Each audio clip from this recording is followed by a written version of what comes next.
Plan integral de vialidad rural para la zona cafetalera de Ospino y Sucre en su primera fase. Mi tierra hace más bella portuguesa, con Nicolás y Primitivo, el compromiso es contigo. En la gestión del gobernador del estado Sucre, Gilberto Pinto, la salud es prioridad. Es por ello que los equipos de profesionales del sistema de salud pública han logrado realizar más de 17.000 intervenciones quirúrgicas de baja, mediana y alta complejidad. Además, con la ruta Salud es Amor por Sucre, se ha brindado atención médica y entrega de medicamentos a más de 1 millón de sucrenses. Centros de atención de salud primaria y sistemas de quirófanos han sido rehabilitados en articulación con las bricomiles para garantizar espacios óptimos y de calidad. Lealtad es amor por Sucre.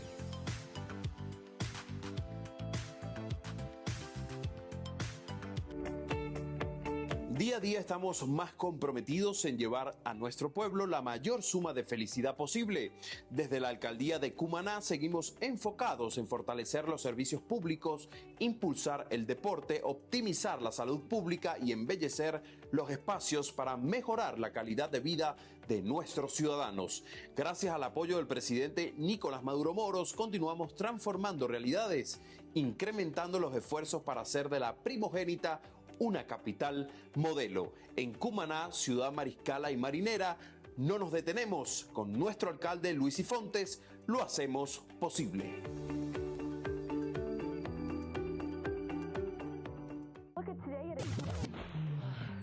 Nadie quiere perderse el final de la película. No poder disfrutar de los mejores momentos de la vida es algo que no debería pasarle a nadie. Por eso CanTV cambia a fibra óptica, para que todos disfrutemos del servicio que merecemos. Estar conectados vale más de lo que cuesta.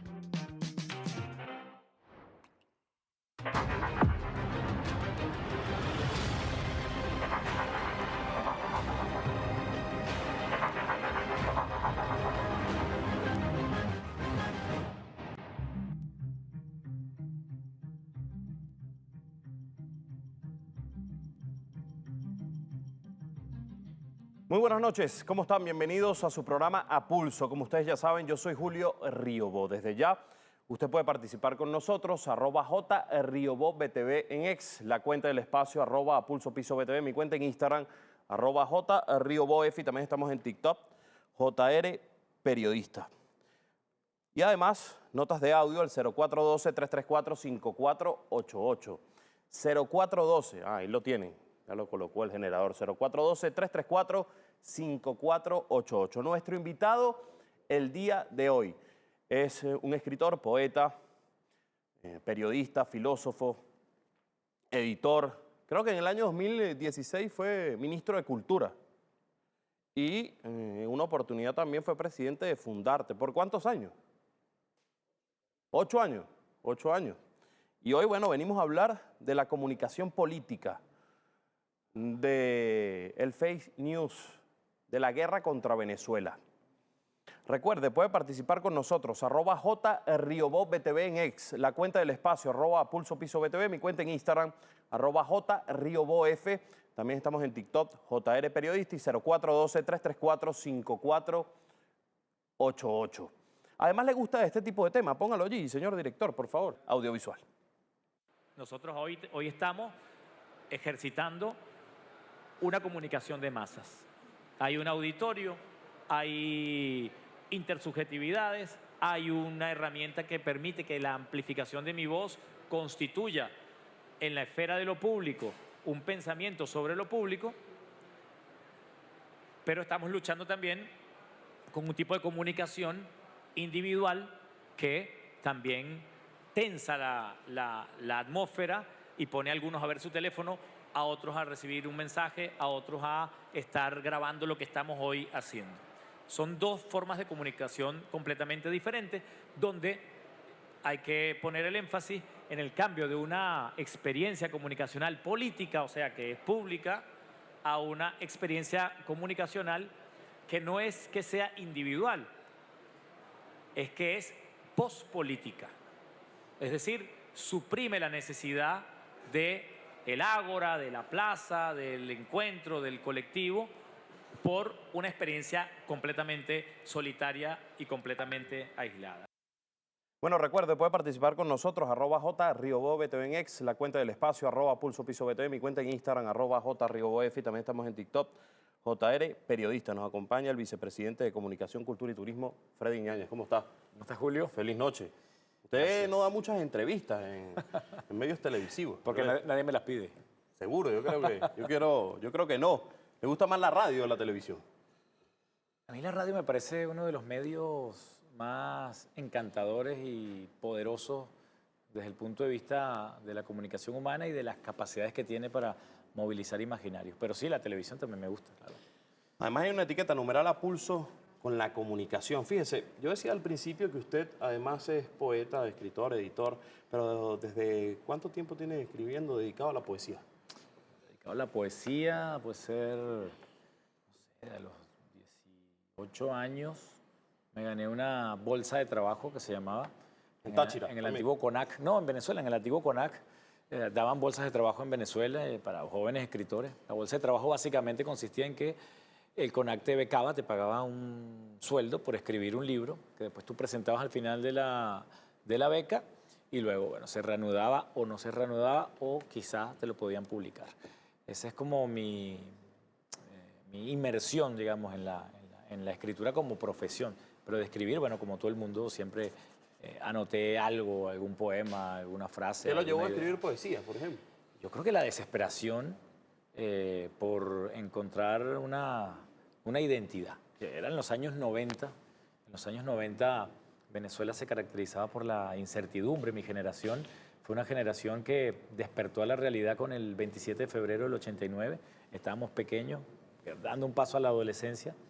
Pero esa cicatriz nos marcó y nos marcó el devenir. Todos los años 90 fueron años muy duros, muy difíciles, de una caída institucional, de una caída moral, de una desesperanza absoluta, hasta que en el año 1992, viene este llamado de la historia que sacudió todo y cambió definitivamente. En ese momento usted le escribía a la poesía ese tipo de hechos. Yo en ese momento escribía canciones de rock. Yo tenía una banda de punk rock y escribía canciones muy panfletarias. Pero no cantaba. Cantaba, poco, intentaba cantar en todo caso, pero ese proyecto que teníamos era un proyecto que nos conectaba con la literatura, nos conectaba con el arte y sobre todo con el país, con ese país político que estaba, como te digo, en una crisis que no parecía tener mucha salida. Entonces la poesía se convirtió como una especie de tabla de salvación, no solo para mí, yo creo que para la mayor cantidad de jóvenes que tuvimos la posibilidad de encontrarnos un libro o encontrarnos algún mentor por la vida que nos dio ese camino para batallar por la esperanza, que en el fondo es lo que es la poesía. De los libros que usted ha escrito, ¿cuál es el que más le gusta? Mío, de los Suyo, míos. claro, de lo que usted ha escrito. No, yo creo que ninguno, porque de haberme gustado uno no hubiese escrito más.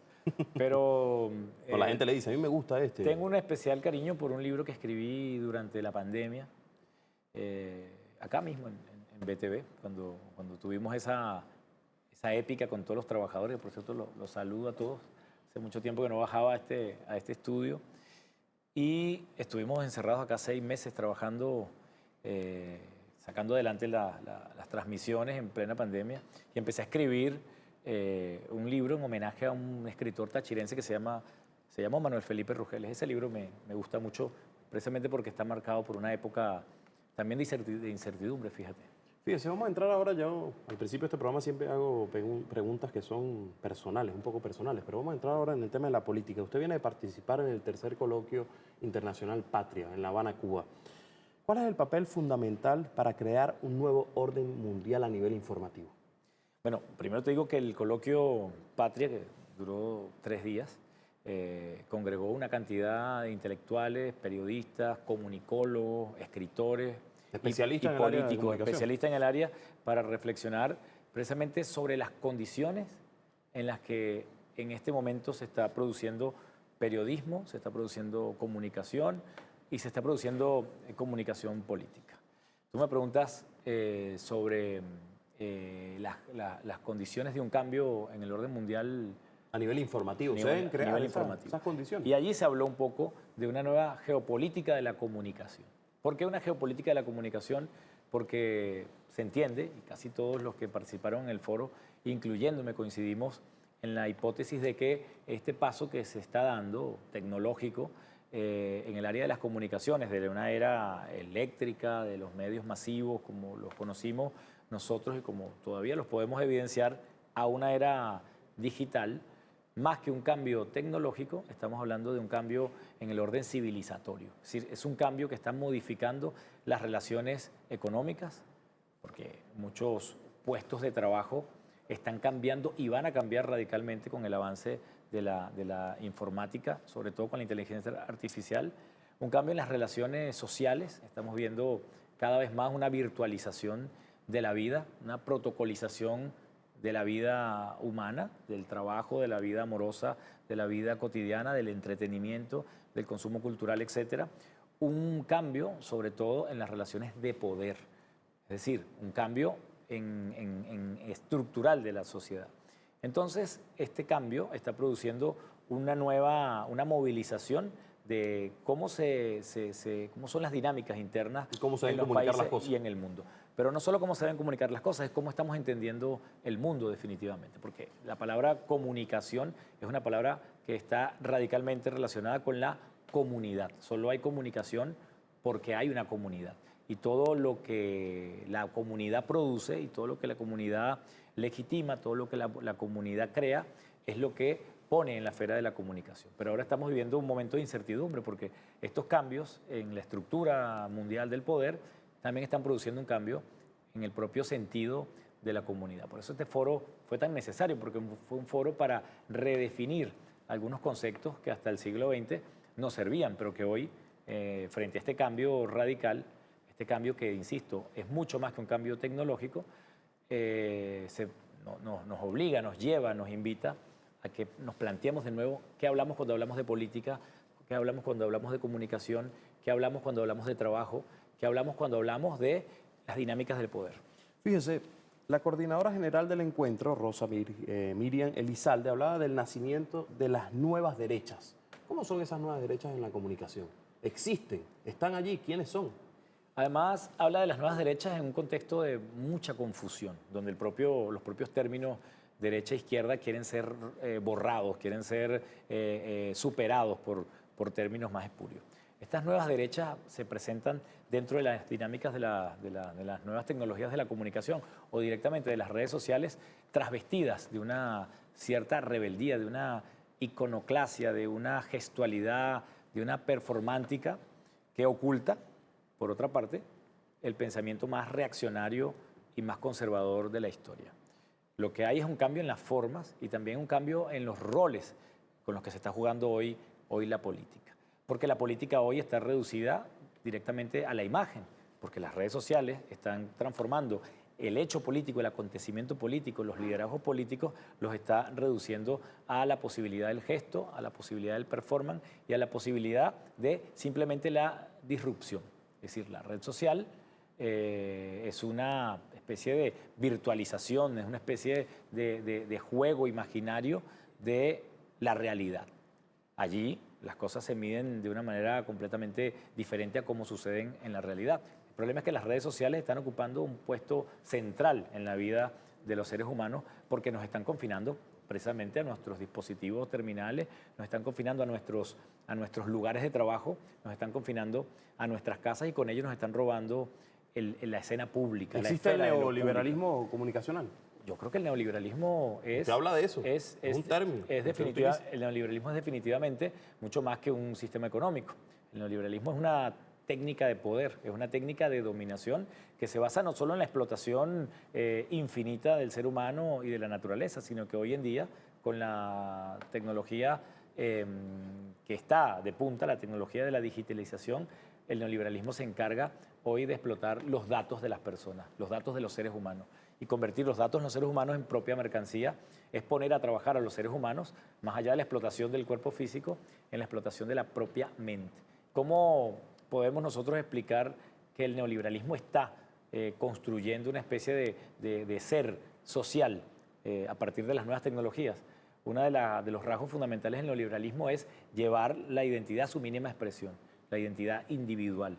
El neoliberalismo necesita romper con la idea del Estado primero, después con la idea de la sociedad y finalmente con la idea de la comunidad. Por lo tanto, el neoliberalismo atomiza la existencia humana y extraña al individuo de su contexto cultural, de su contexto social y de su contexto territorial. ¿Qué tenemos nosotros hoy en día?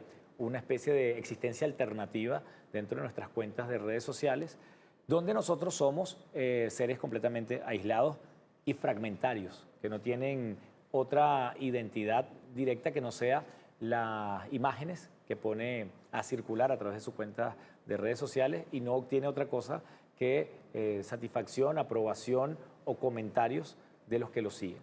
Personas que te siguen que no necesariamente son tus amigos o forman parte de una comunidad real. Fíjese, ese neoliberalismo comunicacional impacta a la juventud.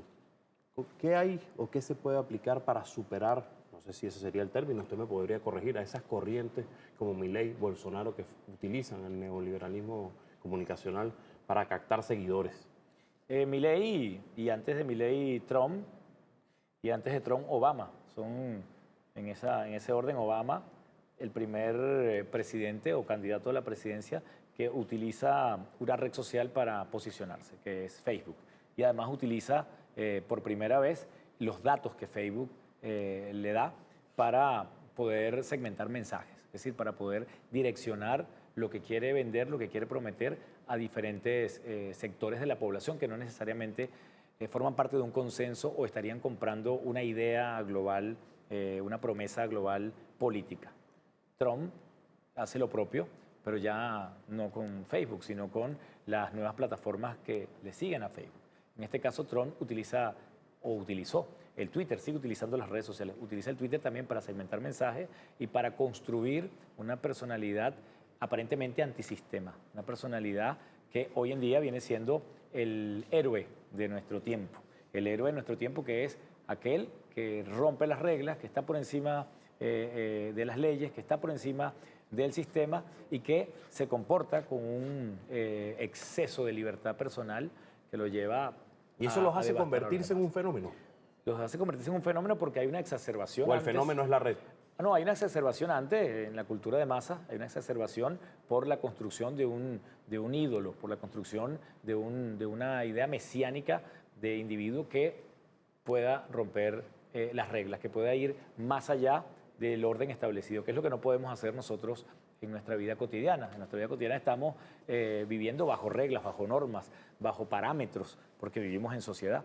Pero ¿qué es lo que buscamos nosotros en el cine? ¿Qué buscamos nosotros en el teatro? ¿Qué buscamos en la literatura? Buscamos nuevos límites, límites que vayan mucho más allá del mundo real y concreto. El problema es que la red social desdibuja el escenario y transporta los elementos simbólicos y ficcionales a los elementos de la vida cotidiana. Así que hace una gran confusión entre lo que es real y lo que es ficción y construye entonces un deseo que se va acumulando y que se descarga de manera irracional, porque lo que se mueve en la red social es mucho más emociones que razones en este tipo de personajes que son construidos. Tal caso. Sí, argumentos ni siquiera, pero no hay pensamiento, no hay reflexión, no hay conciencia, hay puro estímulo. El caso Trump es un caso emblemático. Trump le dijo a los estadounidenses en su primera candidatura, le dijo, voy a deportar a los inmigrantes y a otro segmento de la población donde habían inmigrantes legales, voy a deportar a los inmigrantes ilegales.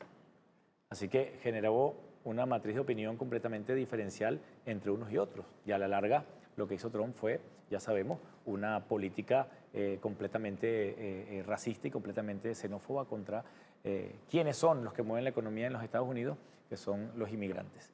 Y luego tienes estos fenómenos de último momento, que es Bolsonaro, quien utilizó la red WhatsApp como su principal medio para comunicar sobre todo rumores y para generar los estados de miedo, que son los que terminan movilizando lamentablemente a ciertas capas de la población. Y de último tenemos a Milei, que se convierte entonces en uno más. Pero Milei tampoco podemos ser ingenuos y pensar que salió de la nada, que se convirtió en un personaje viral porque lanzó un video chévere. Con Milei hubo una preparación de todos los medios de comunicación. Una preparación de todos los medios de comunicación que construyeron el terreno y que sobre todo, sobre la base de la captación de datos de la población, podían saber qué deseaba la población, a qué le temía la población y cuáles eran los sentimientos negativos que estaba viviendo la población para poner entonces palabras claves en los oídos de la población y generar el estado de conmoción que se generó. La campaña política puede partir de allí, muchas veces. Las campañas políticas, después de la cultura de las masas, se movieron hacia el espectáculo y empezaron a entender que es la imagen y la movilización de emociones lo que finalmente influye en una elección. Esto es cuando se ha perdido, para retomar tu pregunta, el sentido real de la política. El sentido real de la política es la construcción de un proyecto que abarque a la mayor capa de la sociedad y pueda construir un camino que beneficie, que convenga y que comprenda el equilibrio del bien de una sociedad. Y en una política hay lucha, hay contradicción, hay ideas en contra, hay grupos en contra, y quien articule la mayor cantidad de grupos y quien imponga su idea por la vía de la argumentación, de la persuasión, logrará entonces el objetivo que es tener el poder. Esto es la historia de Venezuela en los últimos 25 años, una lucha permanente, discursiva, simbólica, en las acciones, en la construcción de políticas concretas que nos han llevado a tener una población muy madura en este sentido. Usted ha hablado de la comunicación política efectiva. ¿Cómo aplica el gobierno nacional esto, este término? Bueno, mira, la comunicación política yo decía que estaba un poco en crisis en este foro Patria. Está en declive la comunicación. Yo decía que estaba en crisis porque, por lo que he explicado anteriormente, comunicación política entendemos como un género donde la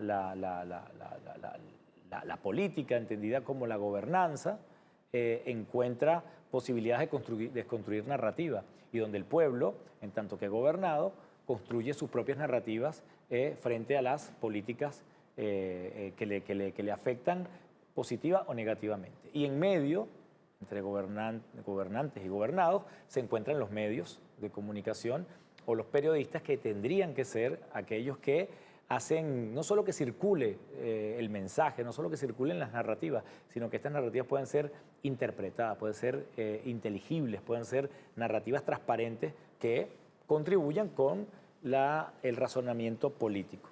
Pero hoy en día, este cuarto poder que se llamó, estos medios de comunicación tradicionales, han sido desplazados por las redes sociales, que han cambiado la lógica de la propia comunicación y que han cambiado la lógica de la propia política. ¿Por qué? Porque hoy en día muy pocos se sientan frente a un televisor a consumir pasivamente lo que el editor de esa televisora le está ofreciendo. La mayoría de las personas que puedan estar viéndonos esta noche están a su vez con su teléfono móvil emitiendo mensajes, ya sea opinando de este programa u opinando de cualquier cosa, porque la gente hoy en día se siente casi que obligada a testimoniar cada cosa que vive, se siente obligada a comunicar. Ignacio Ramonet le llama eso la tiranía de la comunicación. Estamos obligados a dar cuenta de lo que pasa a diario, es decir, no hay un receptor pasivo. Pero ¿qué pasa cuando no hay un receptor pasivo? Pasa que estamos a merced del gran ruido, el ruido ininteligible de lo que antes era la masa espectadora, ahora es la masa productora de contenidos. Entonces, ante un tráfico de información y de comunicación de semejante volumen, es muy difícil que podamos discernir primero lo que es el rumor de lo que es un hecho, de lo que es un verdadero estado de opinión, a lo que es un estado de emoción, y lo que es la verdad y lo que es la mentira, porque se funda además en esta era esto que llamamos la posverdad. La posverdad es algo mucho más corrosivo que un estado de mentira. Si nosotros decidimos desechar la verdad y decimos vamos a contar mentiras, tralala, perfecto, contamos mentiras, tralala, pero sabemos que estamos contando mentiras. En cambio, en el mundo de la posverdad, significa que todo es verdad, o que sea o no verdad, no importa. Lo que importa es que tú puedas elegir la versión que a ti más te interese de las cosas y de la vida, con lo cual se pierde el estado político de la comunicación. Y la política pierde su capacidad comunicativa, porque a A fin de cuentas, la política lo que hace es producir una verdad social, una verdad colectiva, en la medida en que es capaz de persuadir, es capaz de convencer y de construir a partir de eso, con argumentos, un estado de opinión o un sentido común de las cosas. Pero en el estado en que vivimos es en el estado de la emocionalidad. Y fíjate lo interesante que es este asunto, porque la historia de la filosofía... ¿No se puede hacer comunicación política sin ese término? ¿Sin qué término? De emociones, por ejemplo. Lo que pasa es que la emoción no se ocupa de las cosas de las que se ocuparía la razón, por ejemplo.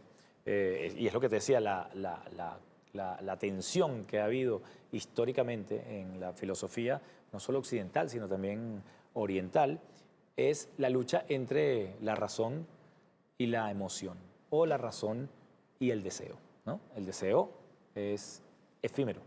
El deseo incluso es algo que nos sucede para estimular precisamente nuestra capacidad racional. Pero deseo no es razón y razón no es deseo. Ni es argumento. En principio porque de la única cosa, en el único lugar donde tú eres completamente autónomo es en tu capacidad de pensar y en tu capacidad de amar. Es decir, nadie te puede obligar a pensar de otra manera a la que ya tú has fijado y nadie te puede obligar a amar lo que tú no amas. Pero para que haya pensamiento, tiene que haber formación para el pensamiento, porque el pensamiento no es sencillamente algo que nace como generación espontánea. Nosotros estamos predispuestos por la naturaleza y por la sociedad a pensar, pero el pensamiento ¿qué es? Sino aquello que se produce mediante el diálogo, la confrontación con los otros y la coexistencia. Allí yo formo un pensamiento fuerte, un pensamiento sobre algo. Pero la emocionalidad no. La emocionalidad es efímera, como te digo, y es contingente. Y no es necesariamente reflejo de tu ser. Usted puede ser manipulado por la emoción. No puede ser manipulado por la vía del pensamiento. Por la vía del pensamiento puede ser convencido, puede ser persuadido. Y lo que vivimos hoy con este estado infocrático, con este régimen de la información, es que todas las aplicaciones, todas las plataformas que hoy conforman las redes sociales están diseñadas para manipular emociones. Porque es más fácil para la extrema derecha posicionar un contenido. ¿No cree usted eso? ¿O es más fácil para la revolución defenderlo? Es mucho más fácil para la extrema derecha. ¿Por qué? Porque la extrema derecha mueve sentimientos negativos. La extrema derecha propone soluciones que son inviables en un contexto racional. La derecha que dice, hay pordiosero en la calle, hay gente en la calle pidiendo comida, mejor es que los maten. Porque si los matan, acaban con su sufrimiento. Si los matan, acaban con ese mal. Ese sería un graffiti de la derecha. Eso sería algo que la derecha podría decir y que la derecha, de hecho, ha dicho muchas veces.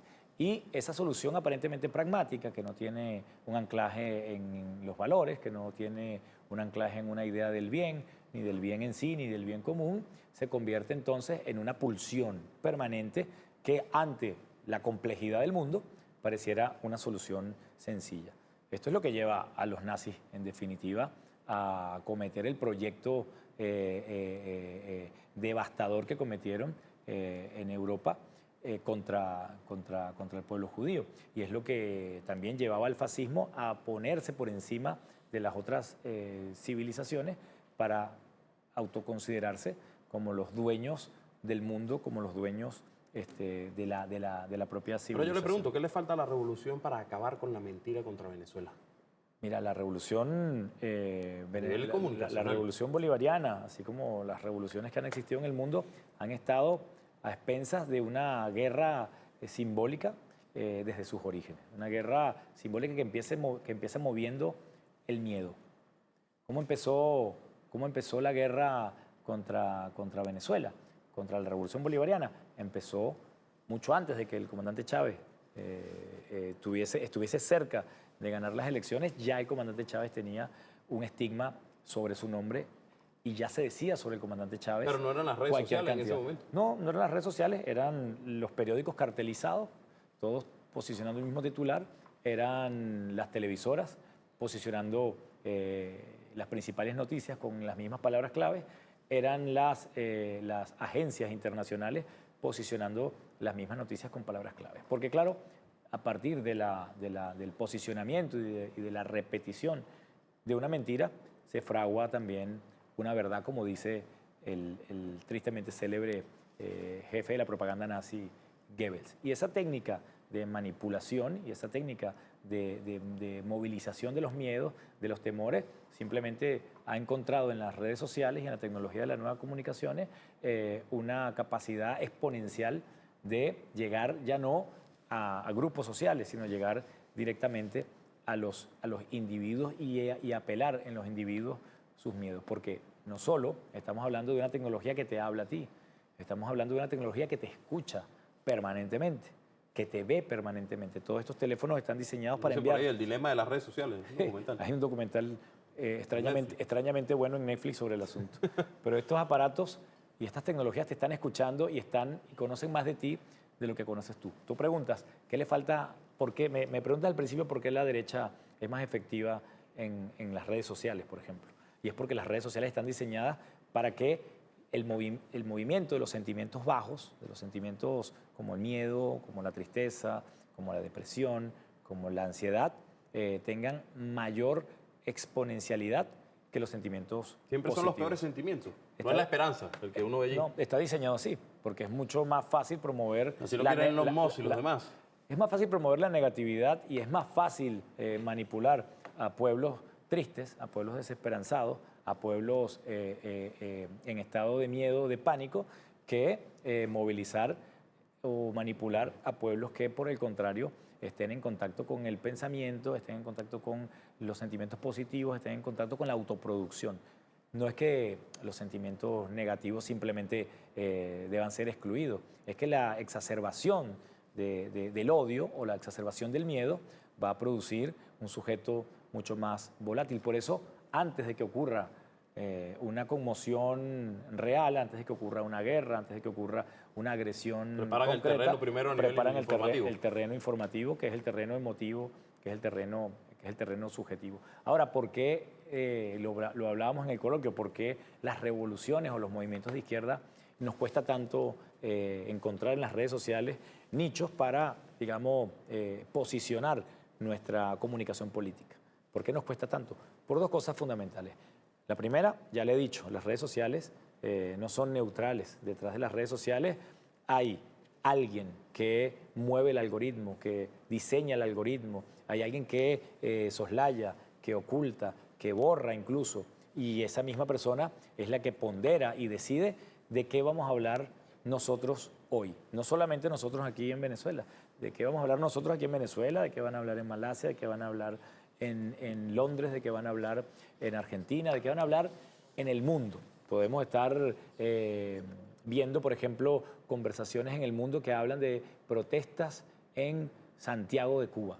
Gente que ni siquiera sabe dónde queda la isla de Cuba. Nunca ha visitado ni y de siquiera. Pronto amanece hablando de una población y de un hecho muy puntual que atañe a una parroquia incluso de una ciudad. ¿Quién decide que hablemos solo de eso? ¿Quién decide que no se hable de Palestina? ¿Quién decide que no se le llame ataque terrorista a lo que acaba de suceder hoy en Moscú? ¿Quién decide eso? Pues lo decide una mano invisible, que es la que ha venido decidiendo en el siglo XX cómo se titulan los periódicos, cómo se abren los noticieros del mundo y cómo van a adjetivar los periodistas, los anclas y cómo se va a configurar una idea. En esa y en segundo lugar está el propio desafío no cumplido que tenemos como revolucionarios de renovar nuestra narrativa, de entender el mundo que tenemos frente a nosotros, porque no se trata nada más de criticar el mundo que tienes frente a ti, tú tienes que hacerte cargo de ese mundo, tú tienes que incorporarte a esa complejidad que es el mundo hoy en día de las tecnologías y construir desde allí tu poética, construir desde allí tu narrativa, tener la capacidad de persuadir, tener la capacidad de conmover, tener la capacidad de hacer viral lo que yo creo que tiene la gran capacidad de hacerse viral y es el mensaje de construir un mundo justo. ¿Quién puede estar reacio a la idea de la justicia? Es la idea universal de la propia política, es la promesa de la política desde que la política nació. Pero a nosotros nos hace falta volver a encontrar la fantasía de la comunicación, de volver a reencantar a la gente. Yo hoy veo cómo la juventud, por ejemplo, que es la que ha nacido en esta época de la era digital, tiene el encanto de los códigos propios de los que se hablan. Y últimamente, en que me meto en TikTok y que me meto en Instagram, encuentro a la juventud hablando de su país, por ejemplo, hablando de la música, hablando del paisaje, hablando de la historia, hablando de Bolívar, hablando de Chávez. Jóvenes que empiezan a indagar y a construir con eso. y a resemantizar y a repoetizar el imaginario de una revolución. Yo creo que es posible y creo que esa tarea la tenemos pendiente. Quienes estamos al frente del ministerio, en primer lugar, y quienes también están al frente de movimientos. Es una tarea pendiente que a mí me apasiona como investigador y que también me apasiona ver cómo cuesta tanto defender, ¿no? y construir lo positivo. Es más fácil destruir. Es más fácil destruir porque la destrucción apela a un hecho completamente fáctico y apela también a los miedos. Entonces, sí, hay que repensar la comunicación política, pero de cara a posicionarnos y a tomar esos espacios que a veces consideramos que son espacios cerrados para nosotros y que no lo son. Fíjese, hablamos del tema de la posverdad y usted menciona lo de las protestas en Santiago de Cuba, por ejemplo, y se está hablando mucho en redes de eso, pero hay gente que le hace creer, por ejemplo, en redes, de que el bloqueo en Cuba no existe. Lo mismo hacen algunos usuarios en la conversación de hacer creer al venezolano que las sanciones es algo ficticio. ¿Qué responde el ministro de Comunicación sobre eso? Es la batalla de los relatos en la que nosotros estamos inmersos. No solo es que desdibujan, ¿no? la importancia de las sanciones, no solo es que relativizan el problema de las sanciones, es que si tú vas a buscar en Google, si tú vas a buscar en Yahoo, en cualquiera de estos buscadores nuevos, quienes pidieron las sanciones contra Venezuela, no te aparecen los nombres de los que la pidieron. ¿Y cómo es posible que no aparezcan si ellos lo declararon públicamente a los grandes medios de comunicación, a la agencia EFE, a APR? Van borrando, van ocultando y van dejando simplemente lo que a ellos les interesa que quede en el imaginario. Entonces, el problema de las sanciones, además, es un tema que requiere de una pedagogía fuerte. Es decir, irle explicando a la gente que Venezuela pierde su capacidad de ingreso. Cuando decimos Venezuela, decimos todos los venezolanos, o sea, el Estado venezolano pierde su capacidad de ingreso relativa al 99%, y que eso va a tener un impacto necesariamente en las vidas de cada uno de nosotros.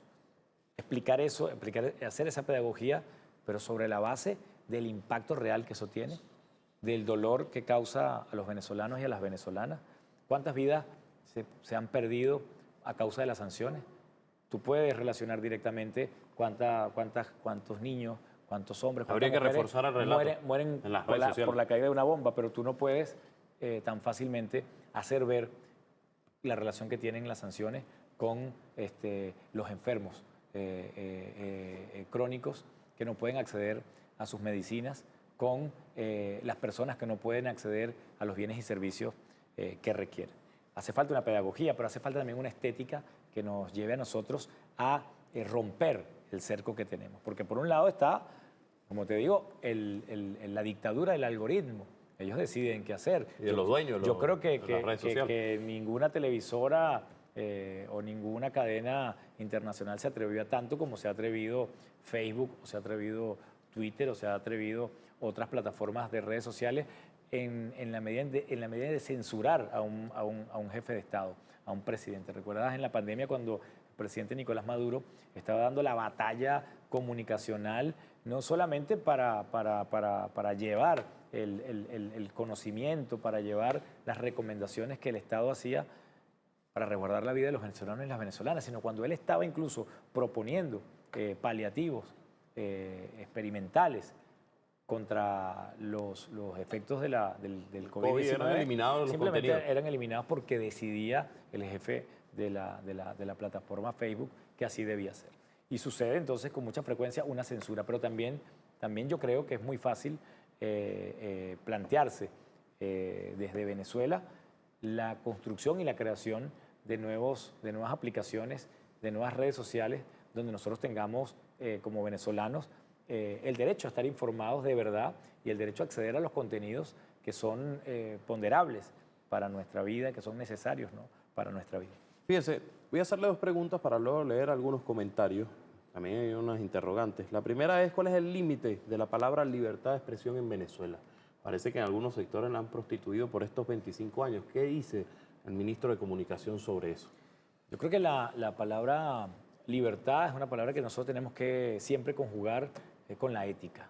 La palabra libertad sola no significa absolutamente nada. Uno es libre para algo. Y esa libertad es la potencia que nosotros tenemos para que el ser humano se realice de manera integral. Y la libertad de expresión ha sido también un término muy manipulado, porque libertad de expresión ha existido permanentemente.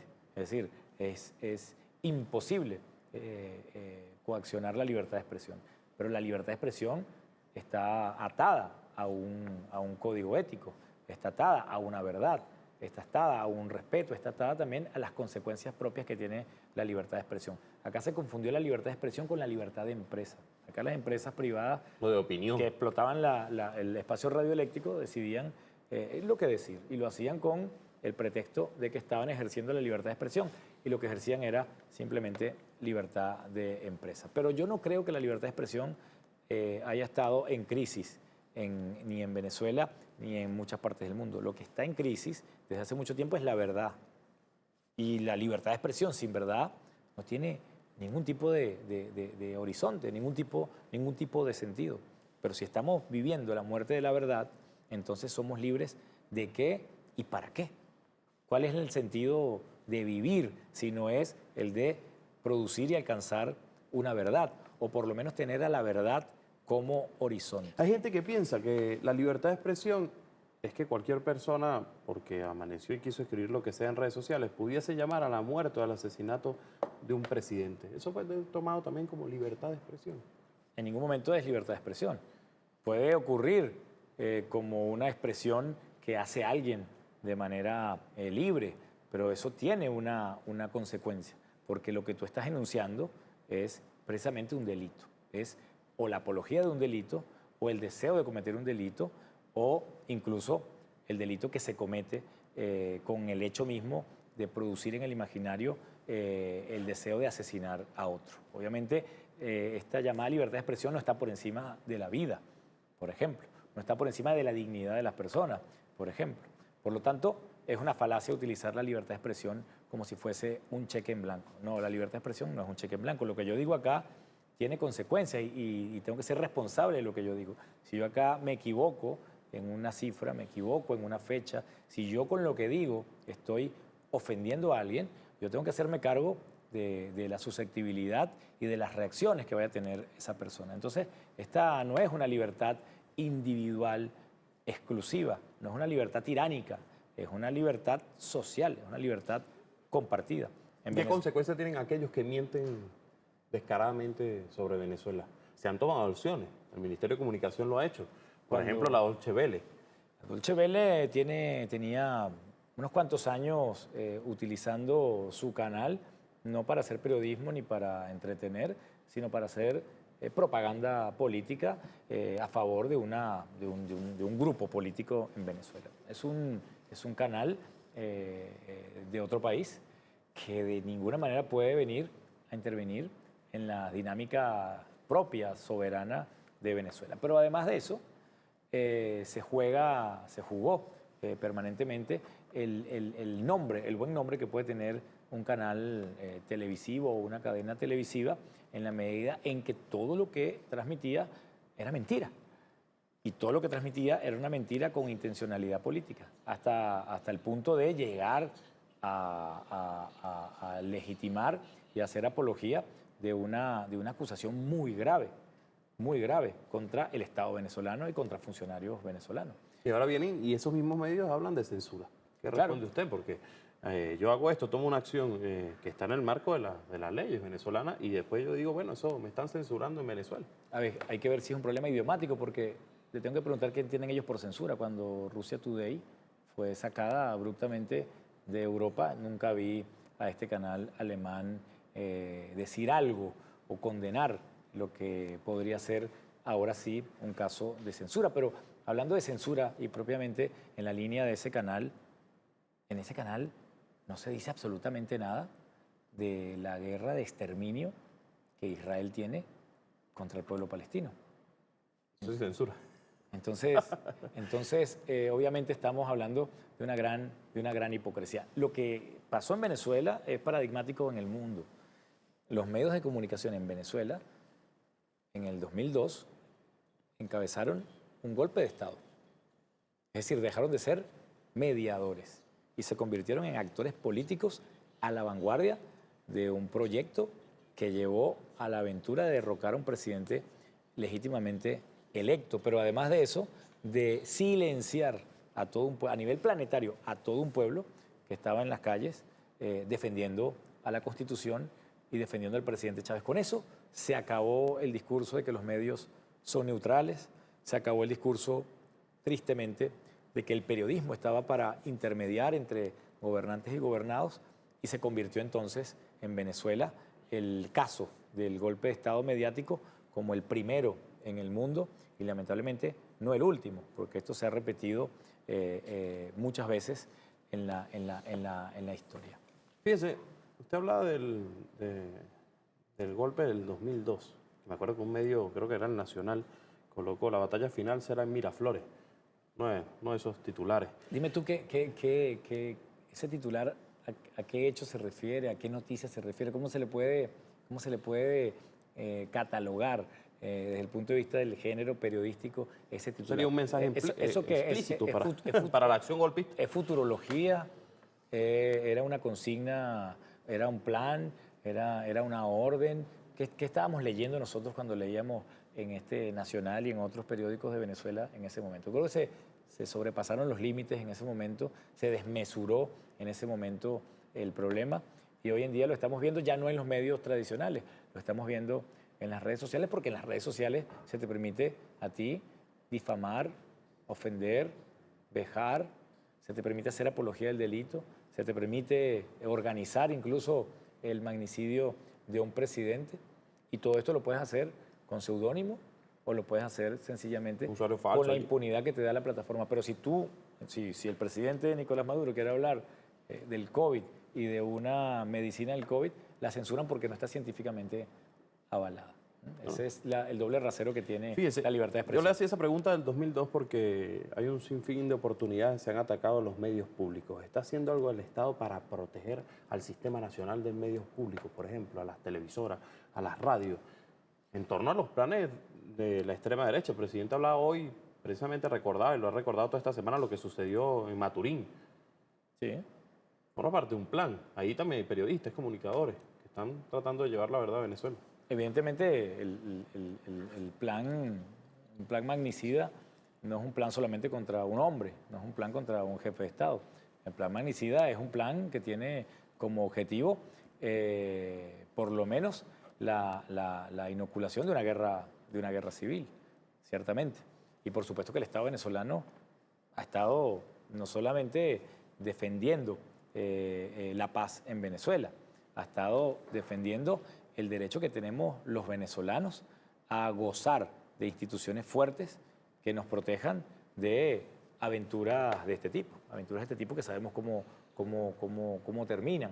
Volvemos al 2002 y nos damos cuenta que hoy más que nunca vuelves a revisar los documentales, vuelves a revisar la literatura que se ha escrito, vuelves incluso a revisar los documentos desclasificados y te das cuenta que lo que hubo fue una emboscada para atentar contra la vida de población civil, para usarla como pretexto para un golpe de Estado.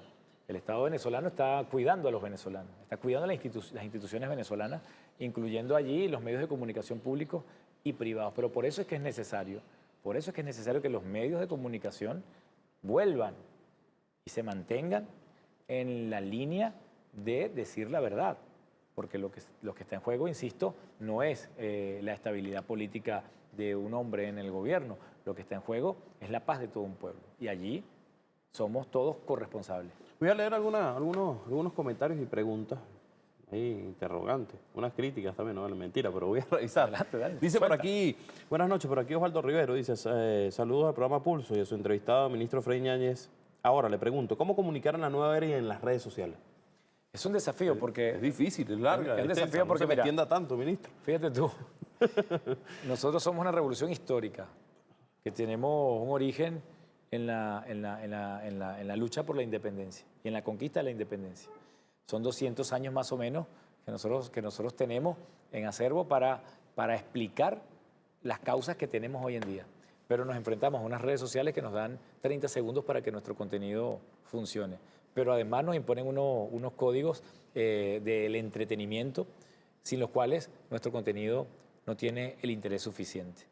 Entonces nosotros tendríamos que dejar de ser quienes somos, tendríamos que dejar de narrar lo que somos, tendríamos que dejar de defender lo que somos para tener éxito en las redes sociales. Es la primera pregunta ética. La respuesta es no.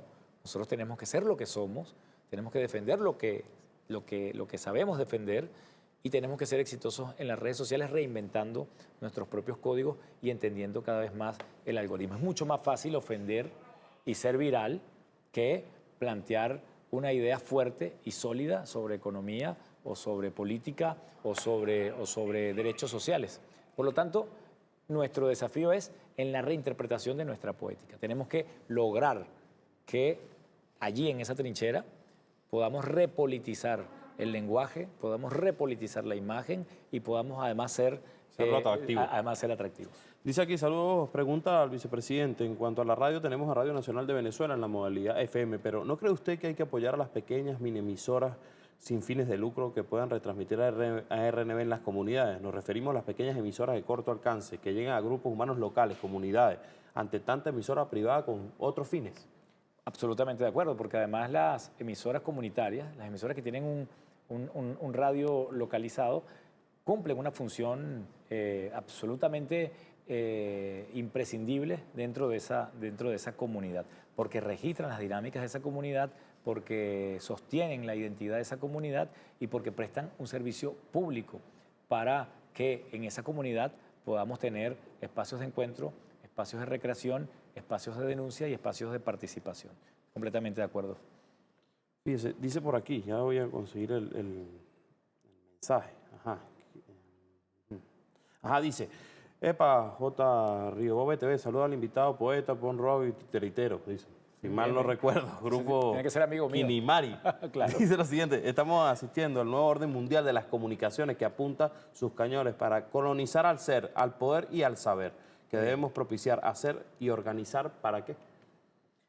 Completamente de acuerdo. Él está hablando además de un término que es un término que ha usado el presidente muchas veces para hablar del colonialismo digital, ¿no? El colonialismo digital consiste en la imposición de una sola identidad, la imposición de una sola lengua, la imposición de una sola referencialidad por la vía de la inoculación de mensajes y de contenidos en las redes sociales. Las redes sociales son el medio dominante, es el medio con el que más relación tenemos nosotros en nuestro día a día.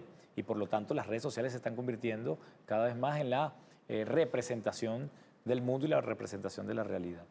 Esta colonización de la que él habla tiene que ser revertida, eso sí te lo digo, no lo va a lograr un ministerio, no lo va a lograr el Ministerio de Cultura, no lo va a lograr el Ministerio de Comunicación solos. Esto forma parte de una especie de nueva militancia digital. Cada uno de nosotros tenemos que convertirnos con nuestros teléfonos en defensores, en difusores, en comentaristas, en activistas del pensamiento y de la sensibilidad en el ámbito de las redes sociales. Porque así como te llega un contenido imbécil o insulso, te tiene que llegar y te puede llegar un contenido que valga la pena, que sea edificante, que te ponga a pensar, que sea crítico, que sea combativo, si nosotros lo ponemos a circular, si nosotros participamos de esto, porque ya la red social se ha convertido en el espacio donde se horizontaliza la comunicación.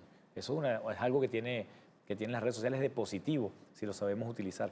Y para esto tenemos que formarnos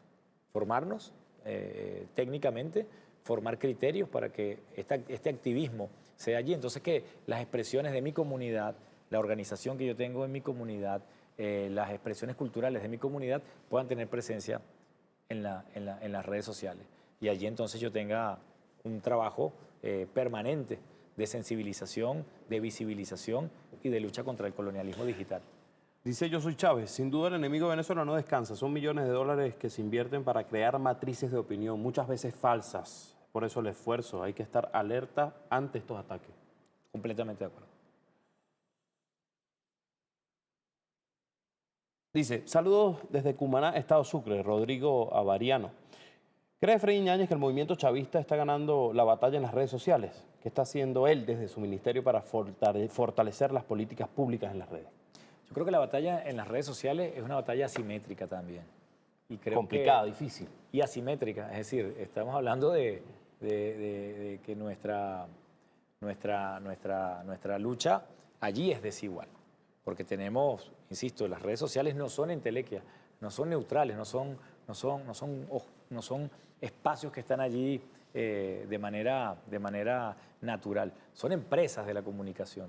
Son empresas de la comunicación que defienden un modelo de civilización, que defienden un capital y que evidentemente el modelo que defienden está completamente en contra de que surjan nuevos proyectos en el mundo de liberación, de que exista la autonomía, la independencia, la soberanía, de que exista el socialismo, de que exista el bolivarianismo. Empezamos entonces en una carrera que es desigual, lo cual no significa que nosotros no debamos ni podamos ganar espacios y ganar batallas en este sentido. ¿Qué está haciendo el Ministerio de Comunicación? En principio tenemos unos programas de formación, porque creo que allí la clave y nuestra gran ventaja, nuestra gran fortaleza es que nosotros somos un pueblo organizado calle a calle, organizado parroquia por parroquia, organizado hasta la expresión más singular de nuestro territorio. Y que ese volumen de organización, esa capacidad de organización, tiene también la posibilidad de convertirse en un poder comunicacional.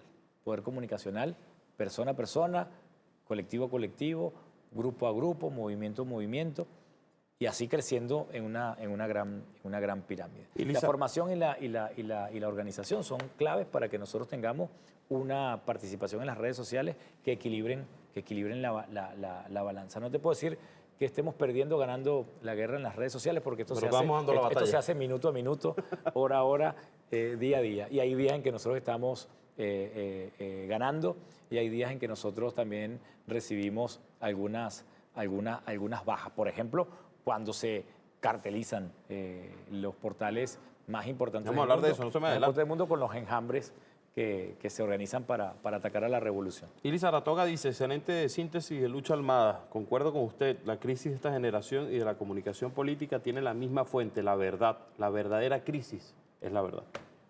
Comentario.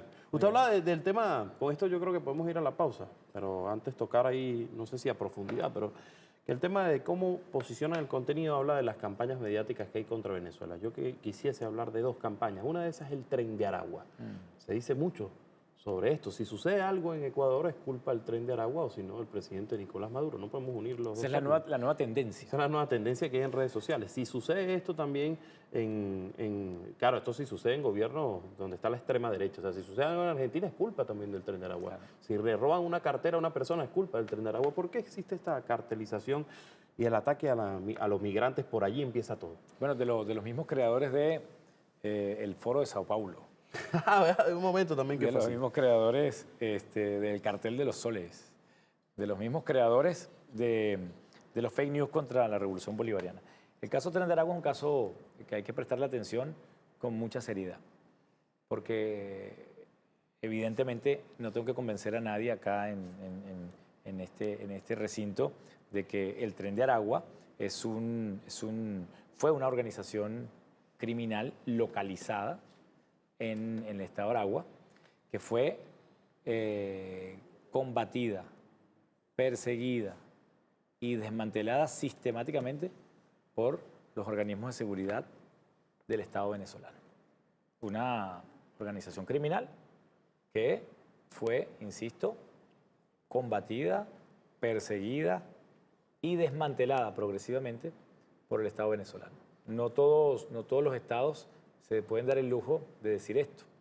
No todos los estados venezolanos han podido, no todos los estados del mundo han podido reducir a la nada a las organizaciones criminales que terminan tomándose territorios y terminan tomándose el poder. Pero ¿por qué se pone de moda el Tren de Aragua y por qué se pone de moda sobre todo desde el año 2022? ¿Por qué lo asocian con los 2023? migrantes? Se pone de moda el año 2022 y 2023 porque empiezan a darse cuenta que la economía venezolana desde el año 2021 empieza a mejorar, a dar síntomas de una mejoría inusitada. Para quienes planificaron las sanciones, para quienes planificaron las agresiones contra Venezuela, ellos nos daban por lo menos 2 años para que existiese la debacle en nuestro país. Es decir, para que se cayera absolutamente toda la estructura de Estado, para que hubiese una hambruna en Venezuela y para que se produjera lo que ellos desean desde hace tiempo, una guerra civil, ellos llaman el cambio de régimen, una conmoción social. Pero lo que pasó fue lo contrario. Pasó lo contrario, empezó a existir en Venezuela, primero, un plan de recuperación económica frente a una situación inédita en nuestro país, una situación que no tiene precedentes en nuestra historia republicana, que un país te prohíba el derecho a comerciar libremente y con eso te inhiba de la posibilidad de tener la productividad suficiente para la compra de bienes y servicios de todo lo que se necesita en nuestro país. Ante esa situación se creó un plan que primero partió del traspaso de una economía rentista, de una economía que nos hizo dependientes, a una economía productiva, diversificada, donde convergieran todos los sectores de la población. Toda la población fue afectada, por lo tanto toda la población convergió en este plan de recuperación económica y el plan empezó a dar sus frutos. Salimos de una hiperinflación del 300.000% y logramos en estos años controlar esa hiperinflación, salir de la hiperinflación y llegar a una inflación de 2 dígitos y a un crecimiento económico que no lo tiene ningún país en América Latina. ¿Cómo es posible que esto haya sucedido si nuestros cálculos eran que Venezuela sucumbiera? Entonces, esa marcha, esa capitalización de un éxito que en definitiva tiene todos los méritos un gobierno revolucionario, pero también tiene todos los méritos un país que entró en conciencia de lo que se estaba jugando. La idea era entonces estigmatizar ese país y empezar a crear primero una campaña contra la migración venezolana, acusando primero a la migración venezolana de todos los males que había en Colombia, en Chile, en Perú, en Estados Unidos, etc. Primero la estigmatización de la migración venezolana. Y luego, esa estigmatización de la migración venezolana necesitaba una segunda fase. Y esa segunda fase era constituir un enemigo creíble. El enemigo entonces es el Tren de Aragua. Pero esto se da puntualmente cuando se logra el control de Tocorón y se decreta de facto la inexistencia del Tren de Aragua, puesto que la mayoría de sus cabecillas integrantes están presos o fueron dados de baja en combates contra el orden y otros escaparon. Pero fíjate tú que nuestros organismos de seguridad están en contacto con todos los organismos de seguridad de la región y en ningún caso, ninguno de esos organismos de seguridad que colaboran en el tema de seguridad regional con Venezuela pueden certificar que exista algo hoy en día que se llame el Tren de Aragua en ninguno de esos países. ¿Usted se acuerda que recientemente en Colombia se hizo una operación donde capturaron distintos líderes, digo yo líderes, pero bueno, líderes negativos de distintas bandas, y ahí colocaron un titular en CNN que eran parte del Tren de Aragua? Todo lo que después salió el Ministerio de Defensa de Colombia y dijo, no, son estos los clanes, como que todo no está nada del Tren de Aragua allí. Todos los que han capturado, que tienen que ver con algún grupo delictivo, organización delictiva, desarmada completamente en Venezuela, ha sido por colaboración de Venezuela, por colaboración de inteligencia, con los organismos de inteligencia de Venezuela. Pero entonces el Tren de Aragua se convierte en un factor al que hay que prestarle atención en la medida en que esto empezó siendo un un libro que sacó una señora por allá en el 2022 y que en su mitología además relacionar el Tren de Aragua con autoridades venezolanas, se convirtió entonces en las primeras titulares de la prensa internacional y que a partir de allí se constituye el enemigo creíble, el Tren de Aragua. Sí, y ese Tren de Aragua entonces... Bloquearon el TikTok, porque está hablando del Tren de Aragua. Entonces ese Tren de Aragua hoy en día tiene más menciones, mira esto, tiene más menciones que el Cartel del Golfo. El Cartel del Golfo es una organización criminal real, conocida, que ha hecho un daño increíble en los países. Pero el Clan del Golfo tuvo menos repercusión en la prensa internacional que el Tren de Aragua. Creo que el Tren de Aragua tuvo como el 80% en relación a las menciones que se hicieron con el Tren del Golfo. Ahora bien, ¿dónde está el peligro de esto? El peligro de esto es que no nos podemos olvidar que los mismos creadores del Tren de Aragua, como espectro internacional, como nueva estigmatización contra la migración venezolana y contra el gobierno venezolano, fueron los que estuvieron detrás e hicieron el lobby para que se firmara el decreto de Obama, que es el decreto que ubica a Venezuela como una amenaza inusual y extraordinaria. Fue, además, hace unos días renovado. Renovado predeciblemente. Esa situación de ser Venezuela catalogada como una amenaza inusual y extraordinaria va encontrando su correlato en la invención de este tipo de noticias y de relatos que tienen que ver pues, con el Tren de Aragua, que durante el año 2023 se convirtió en el mayor, el nombre con más frecuencia en las noticias que salían sobre Venezuela y que ahora, en lo que va de 2024, a partir de enero, se ha convertido en el estandarte. Pero ¿quiénes están detrás de esto, además? No hay que ir muy lejos ni ser muy analista. Nada más y nada menos que Ledesma, Antonio Ledesma, que saca un tuit que trajimos por ahí. Lo tenemos por ahí, lo podemos poner, si lo tiene el equipo de producción. En las láminas está, del Tren de Aragua. Hay un tuit de Ledesma. Hay un tuit que saca Ledesma, donde él habla de que ahora Venezuela no exporta petróleo, sino que exporta delincuentes.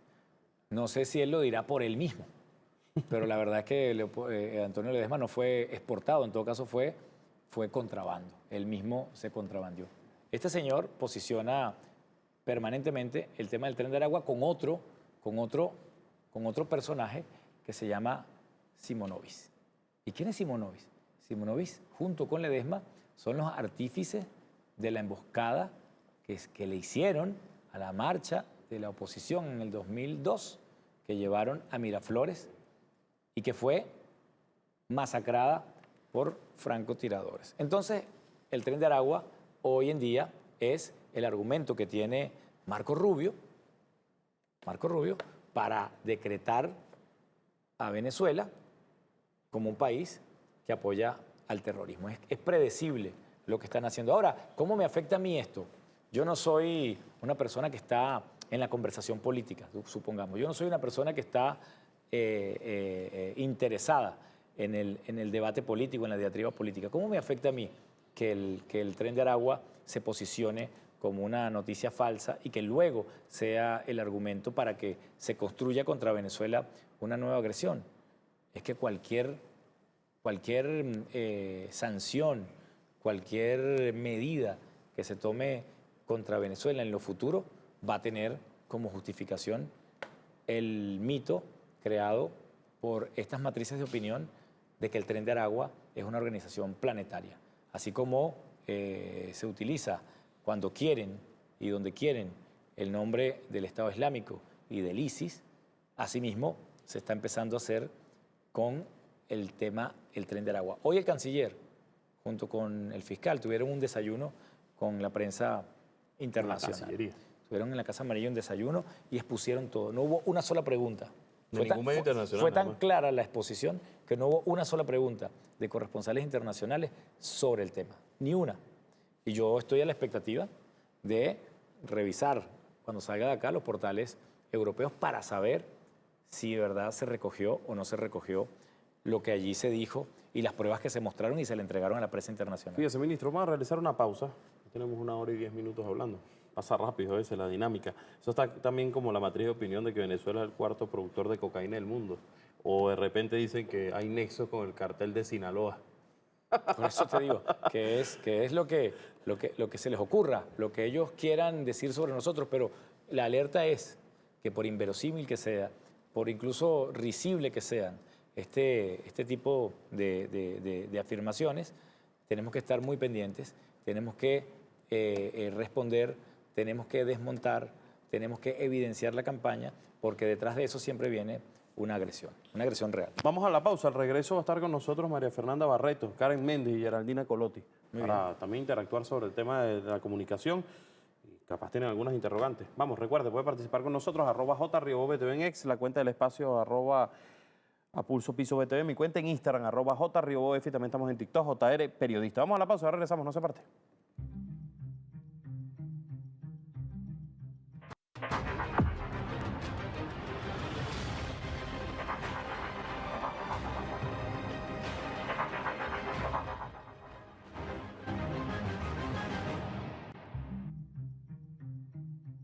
Continuamos con su programa A Pulso. Recuerde, puede participar con nosotros, @JRiobotV en X, la cuenta del espacio @APulsoPisoBTV, mi cuenta en Instagram, @JRiobotV, y también estamos en TikTok como JR Periodista. Vamos a Pulso en los medios, están con nosotros, se lo puede poner allí o puede poner en pantalla completa para presentarlos. María Fernanda Barreto, directora de la plataforma digital Huele a Azufre, Karen Méndez, periodista, y Geraldina Colotti, también periodista del 4F. Vamos a comenzar con María Fernanda Barreto, directora, su interrogante, análisis, pregunta al vicepresidente Freddy Ñáñez. Adelante.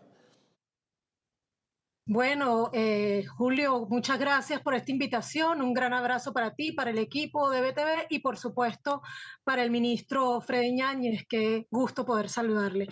Ministro, ha hablado de tantas cosas que en realidad yo quería hacerle solo 2 preguntas. Ya tengo como 6 en la cabeza, pero voy a tratar de restringirme a algunas basadas en lo que usted nos ha comentado.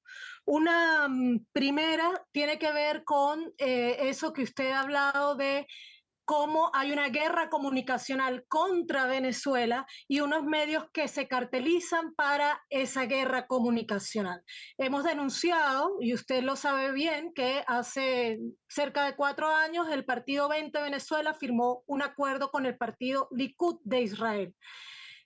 Lo peligroso ahora de esto es que, según estuvimos investigando, viendo declaraciones del genocida Benjamín Netanyahu, coinciden ahora María Corina Machado y Benjamín Netanyahu en una misma consigna, y es la consigna hasta el final. Para usted, que es tan estudioso de la comunicación y que sabe el valor de la palabra, ¿qué tan delicado puede ser esta aparente coincidencia en la consigna hasta el final?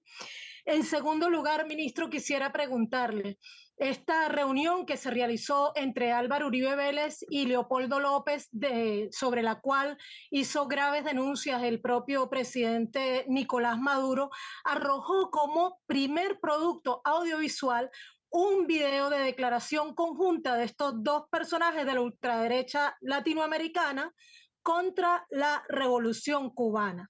¿Por qué cree usted que dieron prioridad en su primer producto audiovisual a atacar a la revolución cubana?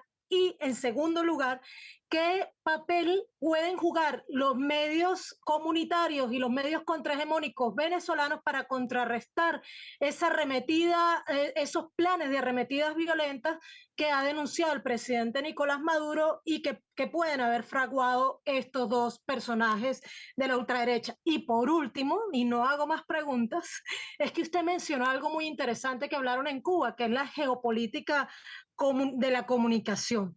Quisiera preguntarle cuál es la posibilidad de que la comunicación contrahegemónica desde el sur global realmente contribuya a la consolidación de ese mundo pluricéntrico y multipolar que, como dijo el comandante Chávez, es la única garantía de paz.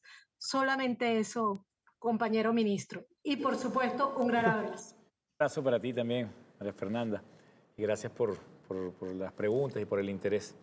En relación a la primera pregunta, hay que decir directamente que el fascismo solo se moviliza y comunica en función del miedo.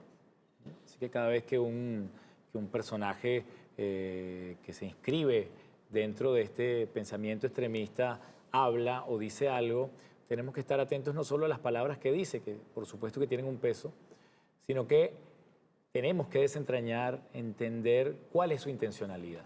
Cuando una persona lo único que tiene a su favor es la bendición y el apoyo de los medios de comunicación y del gran capital, cualquier cosa que diga va a ser ponderada y sobreexpuesta para crear una percepción. En este caso, la percepción que se quiere crear con él hasta el final es la percepción del temor, de que la gente tema a lo que se dice. Pero cuando tú sales a la calle, lo que respiras es un ambiente de normalidad, respiras un ambiente de cotidianidad, respiras un ambiente de paz. No tiene absolutamente nada que ver la enunciación de hasta el final, ni el tono con el que se dice, con el sentir de la gente. Y cuando me refiero a la gente, me refiero a la gente en general. Es decir, hay una realidad política, hay un país político que se mueve, que tiene unos principios, que tiene unas prioridades, y ese país político se le intenta intervenir con frases por lo general maniqueas. No solamente usa hasta el final, sino usa frases muy también de Netanyahu como nosotros somos el bien y ellos son el mal, con lo cual el mal debe ser exterminado y todo lo que nosotros hagamos, nosotros los buenos, los del bien, está justificado. Así que allí lo que yo leo claramente es una acción de propaganda, una acción de falsa bandera de una persona que se siente en condiciones de ponerse por encima de la ley, por encima de la sociedad, por encima de los demás y, en definitiva, intenta a partir de allí y de su sobreexposición crear la sensación del miedo.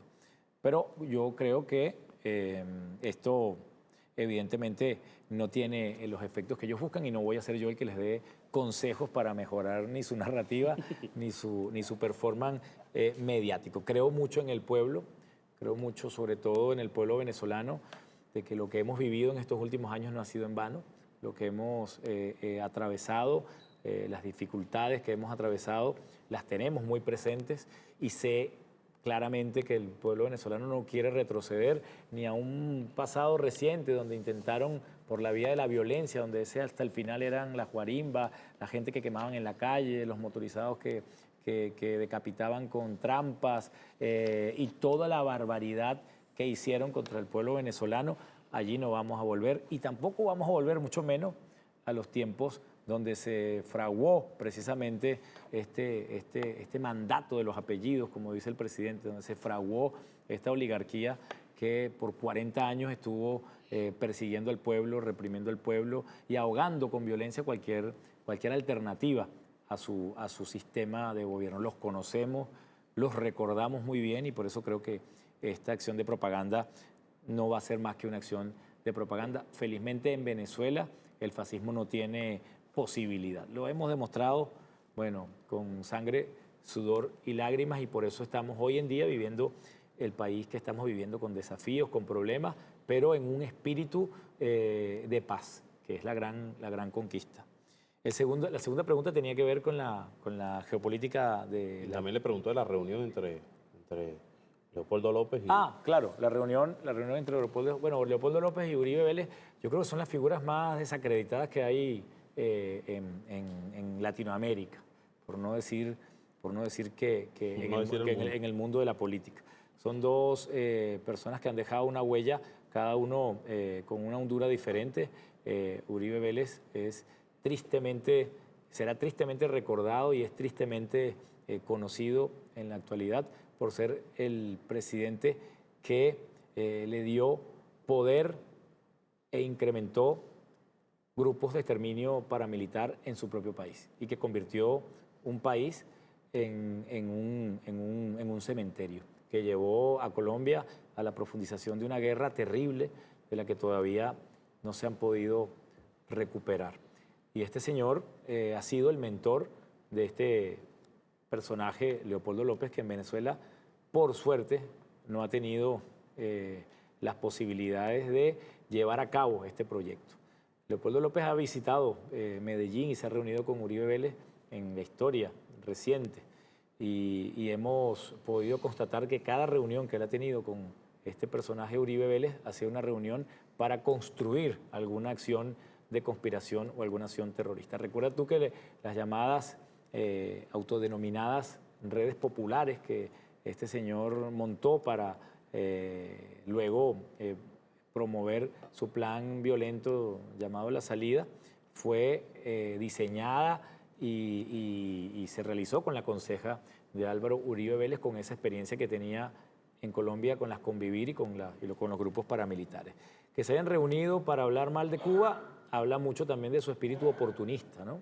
Un espíritu oportunista que en política también eso se paga muy caro, porque cuando el pueblo cubano, yo vengo de Cuba, como sabes, se dio cuenta de la manipulación que se quería hacer con un acontecimiento común y corriente, como sucede en cualquier país del mundo, que haya una protesta o que haya una situación social donde se manifieste en la calle libremente.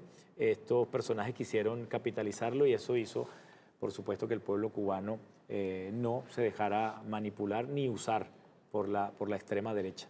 Estos dos personajes, insisto, van a ser recordados por los crímenes que cometieron. Por lo tanto, verlos juntos me parece estar en contacto con la propia decadencia de la política de derecha. Yo nunca pensé que la derecha en Latinoamérica llegase a límites tan decadentes como lo que han llegado estos dos personajes, que por cierto no tuvieron la repercusión que ellos tienen. A veces nosotros le damos más importancia de la que verdaderamente tienen, ¿no? A veces nosotros terminamos polarizando contra quienes no merecen siquiera la atención, porque cuando vuelves otra vez a la realidad, a la conversación que tiene el pueblo, que tiene la gente real, estas palabras claves que quieren inocular, ni estos mensajes que quieren posicionar se encuentran con resonancia, ¿no? En tercer lugar, hablaste de la geopolítica de la comunicación, que es un término que es interesante teorizar sobre él, ¿no? Geopolítica de la comunicación, porque cuando tú revisas el mapa de las principales empresas o las empresas más fuertes que existen hoy en día en el mundo, están compartiendo los primeros rankings con la empresa armamentista, con la empresa farmacéutica, con la empresa de los alimentos, las empresas de la comunicación digital. Es decir, todas las que hoy se encargan de hegemonizar el espacio del Internet, que es un espacio que no respeta territorio ni Estado-nación y que tiene como objetivo precisamente borrar todas las fronteras que existen y que sobre esa base hacer el injerencismo de manera no solamente impune, sino de manera casi invisible y casi imperceptible.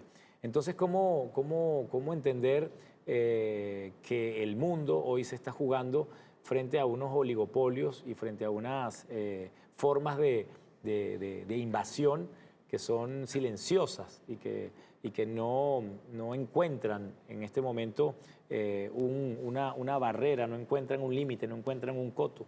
Por eso entonces hay que pensar profundamente en la construcción de redes sociales autónomas, independientes, soberanas, que sirvan a los intereses de los Estados-naciones de Latinoamérica, a la integración de los países de América. Obviamente, este es un proyecto que hay que diseñar, que hay que sostener, que hay que construir, pero que tenemos que tener presente permanentemente. La soberanía tecnológica es fundamental. Cualquier aplicación o cualquier elaboración de espacios de comunicación virtuales que podamos hacer, tenemos que intentarlo, tenemos que ensayarlo y tenemos que auspiciarlo, porque allí se está jugando pequeños espacios de soberanía que hay que entretejer.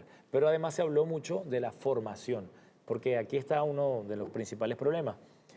No estamos haciendo consciente este fenómeno que tenemos frente a nosotros. Yo lo decía al principio, el traspaso de la tecnología eléctrica, que gobernó pues, todo el siglo XX, finales del XIX y todo el siglo XX, a una tecnología digital. No es solo el cambio de formato, no es solo un cambio tecnológico simplemente. Lo que se está jugando, lo que muchos creemos, que es una hipótesis fuerte, es que allí se está construyendo un nuevo orden mundial que se fundamenta en la virtualización de la vida social, en la despolitización de los pueblos, en la exacerbación del individualismo y del narcisismo, en la explotación de los datos vitales de los seres humanos y, en definitiva, en las formas de manipulación que hoy estamos viendo en pequeña escala. Hoy vemos que detrás de nuestras lúdicas pantallas de las redes sociales, que tienen la característica de ser estéticas, de ser lúdicas, de hacernos pensar que estamos en un juego y que ese juego solamente nos puede producir placer, insisto, se esconden las formas de manipulación que nunca se habían sofisticado de tal manera. Porque uno puede hablar de la propaganda, que fue en su momento como la gran herramienta para ejercer control sobre las poblaciones, pero la propaganda solo podía llegar a convencerte, solo podía llegar incluso a enamorarte, con canciones, con modelos, con estilos de vida, con asociaciones libres, con semiótica. Pero las redes sociales están diseñadas para la manipulación del inconsciente. Entonces, cuando estamos frente a esto, pensemos nosotros que las democracias en el mundo corren un gran peligro. Creo que en este año 2024, creo que el 62% de la humanidad, si no estoy mal en los números, va a elegir gobierno. ¿Qué pasaría si estos gobiernos no los está eligiendo el pueblo, sino los está eligiendo un algoritmo? Porque el algoritmo habrá trabajado sobre la emocionalidad de los pueblos, porque habrán creado ecosistemas comunicacionales, estados de emoción que definitivamente intervienen, robándonos la autonomía, socavándonos la soberanía nacional y socavándonos la propia voluntad de elegir. Estaríamos entonces en una situación geopolítica grave. Por lo tanto, hay que verlo entonces como en estos términos y responder también en estos términos. Hay que teorizar bastante y hay que hacer consciente al pueblo de lo que tenemos frente a nosotros. Yo con esto no digo que que estoy satanizando simplemente las redes sociales y que hay que apagar los teléfonos y apagar los dispositivos e irnos al campo y comunicarnos como antes. Yo no soy un romántico ni tampoco soy un pesimista, pero lo que sí creo es que necesitamos sacudir las conciencias y necesitamos dar las alertas tempranas para que entendamos que allí en las redes sociales se está jugando mucho más que una comunicación o un consumo cultural. Y la última pregunta era sobre los movimientos sociales o las radios comunitarias, ¿no? ¿Qué papel juegan? Yo creo que la realidad no es sustituible, ¿no? No creo que la realidad pueda ser abolida por un mundo de inmersión o por un mundo de conexión. Creo que la realidad tiene un peso concreto, insuperable, pero es necesario que esa realidad la podamos resemantizar al calor de esta nueva posibilidad, donde los sujetos son desterritorializados, es borrada su identidad local, cultural, histórica, y se le pretende fragmentar y convertir en una especie de semidios. Pero para eso tenemos que tener los pies sobre la tierra y tenemos que tener en esa tierra, además de los pies, la conciencia.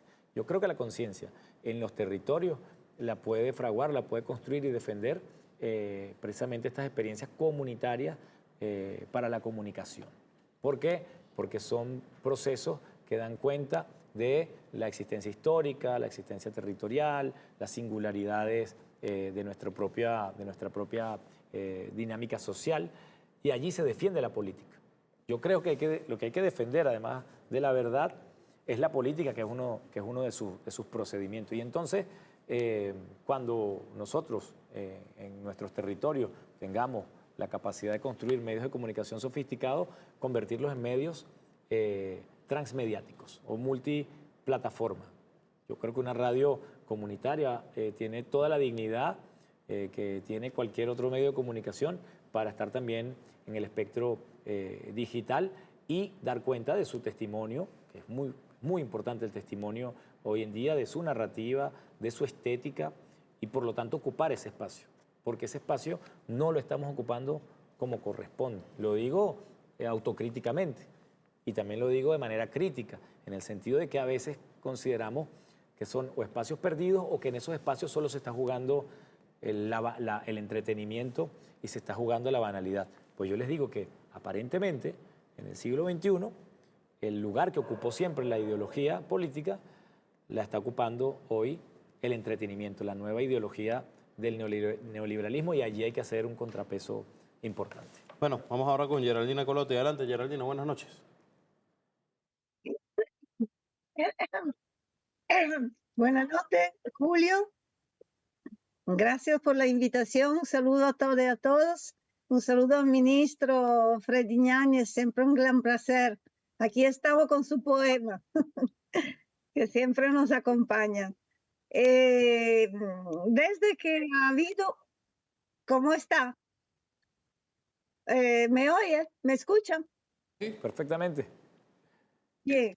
Desde que ha habido el anuncio de la fecha de las elecciones, se desencadenó en Europa, y yo hablo sobre todo desde este punto de vista, una campaña mediática de mentira que se reventó después con el mismo guión como estamos viendo contra Cuba. Sabemos que los aparatos ideológicos de control en Europa, yo hablo sobre todo de Italia, son mucho más sofisticados. Y a veces la verdad de Venezuela, el mensaje directo no llega porque no hay los mismos códigos semánticos. Sí, es verdad que se avanzó mucho porque eso se ve, pero en estos años tan importantes, ¿cómo se maneja este tema?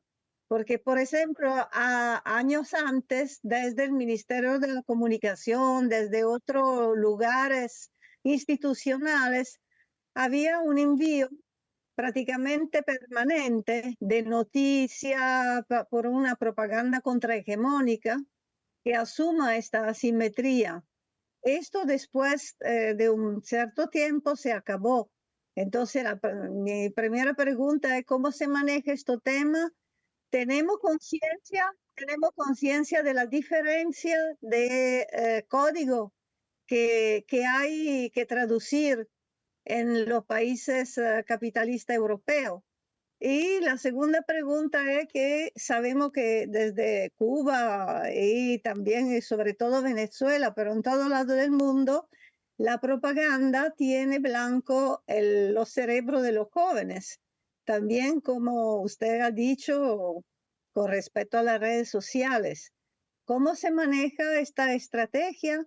Y en relación a eso, también cómo el tema de la mujer, que siempre ha sido tergiversado en los medios, se va construyendo con una imagen menos esquizofrénica, porque a veces, si me permite, vemos también en nuestro medio que hay desde una imagen de la mujer objeto hasta otra que, por supuesto, es lo que tiene que ser en la revolución bolivariana, pero a veces no hay, digamos, como una estrategia comunicacional unívoca y fuerte que viene desde el hecho que la revolución sea definida feminista.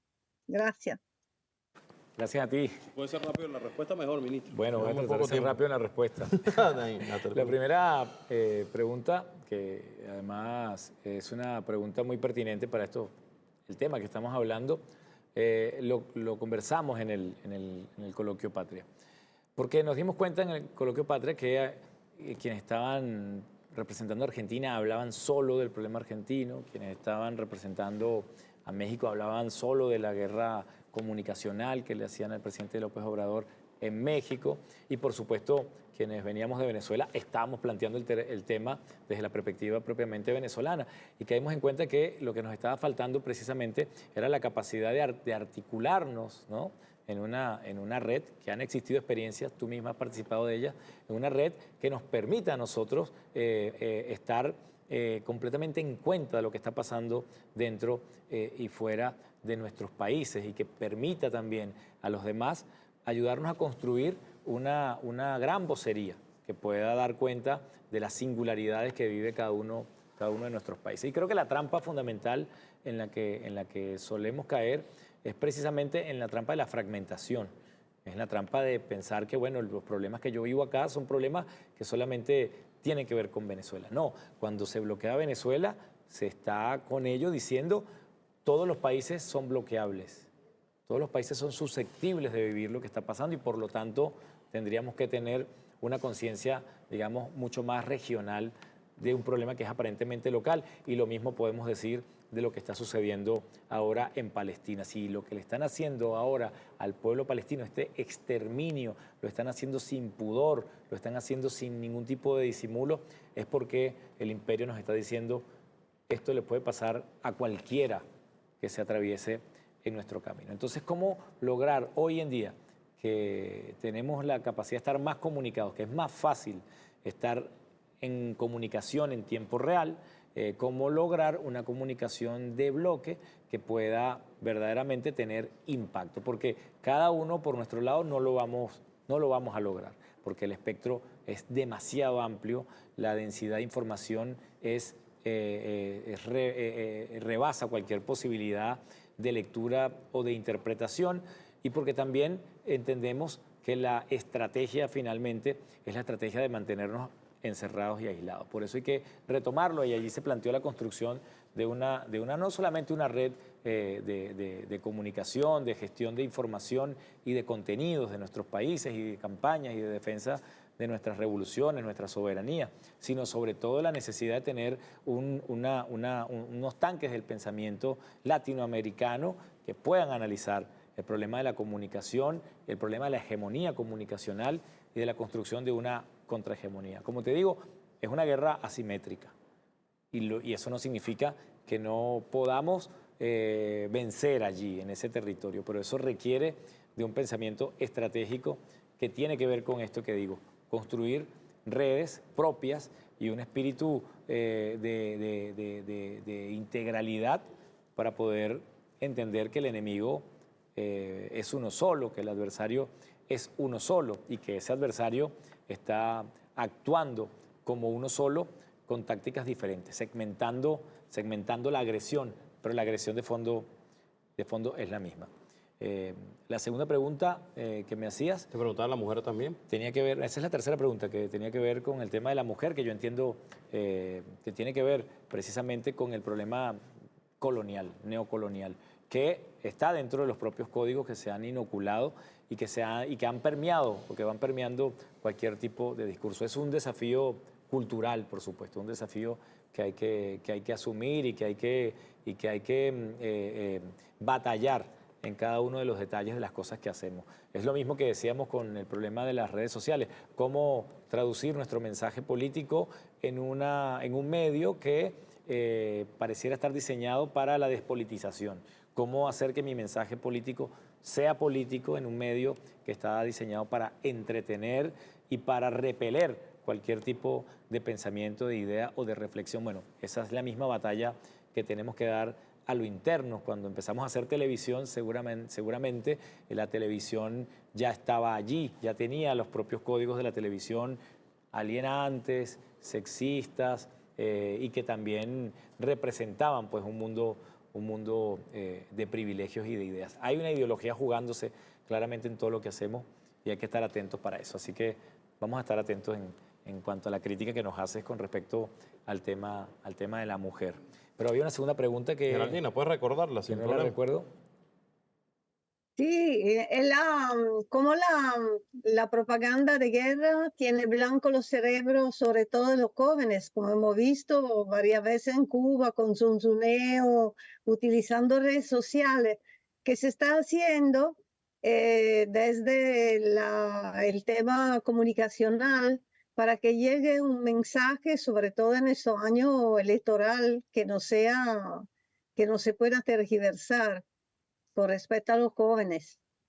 Probablemente la juventud ha sido el blanco, como tú lo has dicho, el campo de batalla donde ellos han intentado y han invertido casi todas sus fuerzas, todo el cine, por empezar con la gran industria, todo el cine diseñado por las transnacionales del entretenimiento como Disney o como las diferentes casas matrices que producen cómics, lo que están es trabajando un imaginario, están trabajando una subjetividad y la están haciendo desde muy pequeño. Yo recuerdo una vez que asistí a un taller de semiótica con El Rey León, la versión original que hizo Disney del Rey León, y es un panfleto de propaganda anticomunista donde las hienas representaban a los bolcheviques, donde marchaban en la Plaza Roja, como en algún momento marchó el Ejército Rojo,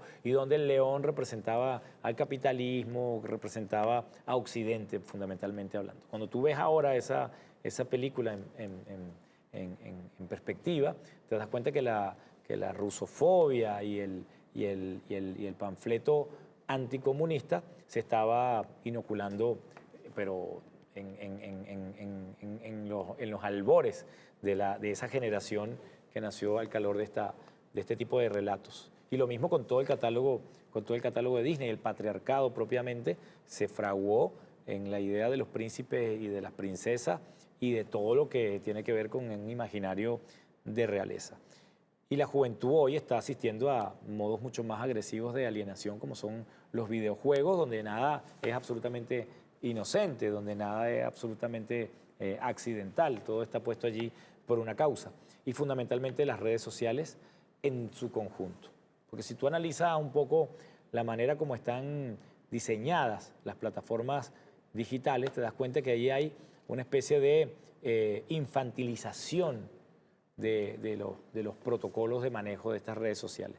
La paleta de colores, los iconos, las figuras, todo está reducido para que, o está aplanado para que cualquier ser humano pueda utilizarlo, pero sobre todo porque todo apela a un imaginario completamente infantil. Y el trabajo que hay que hacer allí con la juventud es importantísimo, porque no solo tiene que ver con el problema de la alienación ideológica, tiene que ver con un problema de alienación estructural, una alienación de una generación que están haciendo sin tener la capacidad que tuvimos nosotros de leer un libro de 500 páginas o de ver una película de 2 horas y media o de, en todo caso, sostener una conversación que trascienda los 30 segundos.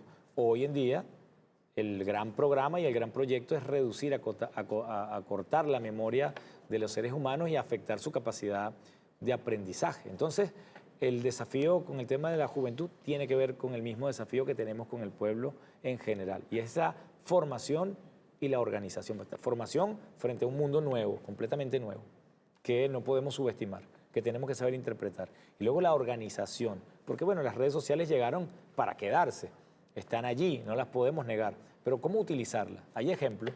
Tú vas a China, por ejemplo, tú ves el TikTok chino y corres el riesgo de convertirte en ingeniero, o corres el riesgo de convertirte en antropólogo o en científico, porque el TikTok en China está diseñado para que todo el consumo de información tenga un sentido formativo y por lo tanto de un rendimiento intelectual orientado hacia el saber, hacia el conocimiento. Pero ves el TikTok que se consume en Occidente y el TikTok que se consume en Occidente es completamente lo opuesto. Es un TikTok o una plataforma que pondera los contenidos más banales. Es verdad que si tú buscas y buscas y buscas, vas a encontrar cosas interesantísimas en el propio TikTok o en Instagram. Pero lo que está en evidencia es que los algoritmos privilegian contenidos que son completamente absurdos, que ni siquiera tienen principio ni final, donde no hay narración, donde no hay palabra, donde lo que hay es un tráfico de imágenes que golpean el cerebro produciendo una excitación y una segregación de dopamina que nos mantiene en permanente excitación, pero que a la larga no nos da la posibilidad de hacer ningún pensamiento. Ahí tenemos que trabajar en las escuelas y en los liceos, fundamentalmente. Tenemos que ir allí, formar a los nuevos hombres y nuevas mujeres que van a enfrentar este nuevo mundo que se está erigiendo sobre nosotros. Fíjese, ministro, nos quedan 10 minutos para irnos. 2 horas estuvimos aquí conversando, parece poco, pero son 2 horas, ya van a ser las 12. Karen Méndez, usted responde rápidamente. Yo le hago 2 preguntas que tengo pendientes y nos vamos. Adelante, Karen. ¿Cómo está, Julio? Muchísimas gracias por la invitación y también al ministro Freddy Ñáñez. Bueno, voy a ser concreta. Hablando de la rusofobia, hoy hubo un ataque en Moscú en el que han muerto más de 40 personas en un concierto y los titulares que se leen en la prensa, principalmente en la prensa española, El Mundo dice: el Estado Islámico desafía a Putin con un brutal ataque. La agencia EFE dice: la masacre de Moscú es una operación del Kremlin. Dicen ellos, recogiendo declaraciones de la inteligencia militar ucraniana. La radio y televisión española dice: decenas de muertos y heridos en un ataque terrorista, y lo colocan entre comillas. ¿Qué reflexión hace usted, ministro? ¿Ante qué tipo de comunicación estamos en este momento? Y ya para cerrar también, Venezuela se acerca a una contienda electoral, una nueva fiesta electoral. ¿Y qué papel están jugando los medios de comunicación internacionales principalmente? ¿Y qué se estaría contando y qué se estaría ocultando? Muchísimas gracias. Un minuto para responder. Gracias, Karen. Primero, nuestra solidaridad, nuestra condolencia y nuestro abrazo fraterno para el pueblo ruso y para el presidente Putin. Fue expresado tempranamente por el presidente de la República a través de nuestra Cancillería, y es un saludo, es un abrazo, es un sentimiento que nos refleja a todos los venezolanos y las venezolanas. La rusofobia, así como cualquier xenofobia, sabemos cómo empieza, pero no sabemos cómo termina.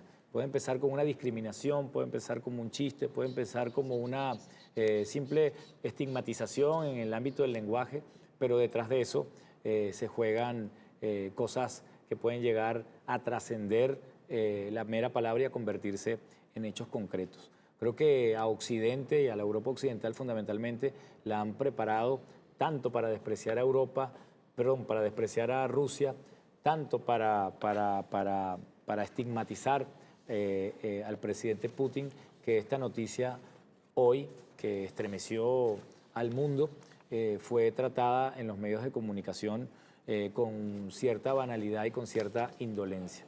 Yo los titulares que había leído hasta hace un rato, ninguno de ellos hablaban de terrorismo, sino de ataques armados o de tiroteos, o se referían a la cosa como si fuese un simple hecho. Y luego sale esta aseveración, que no sabemos bien si tiene base real, si tiene base científica, donde se acusa al Estado Islámico, que viene siendo otra especie de nomenclatura que se nos vende a través de los medios de comunicación, y que se da por hecho que existe en concreto eso que ellos llaman el Estado Islámico. Lo que vemos es un grupo terrorista con un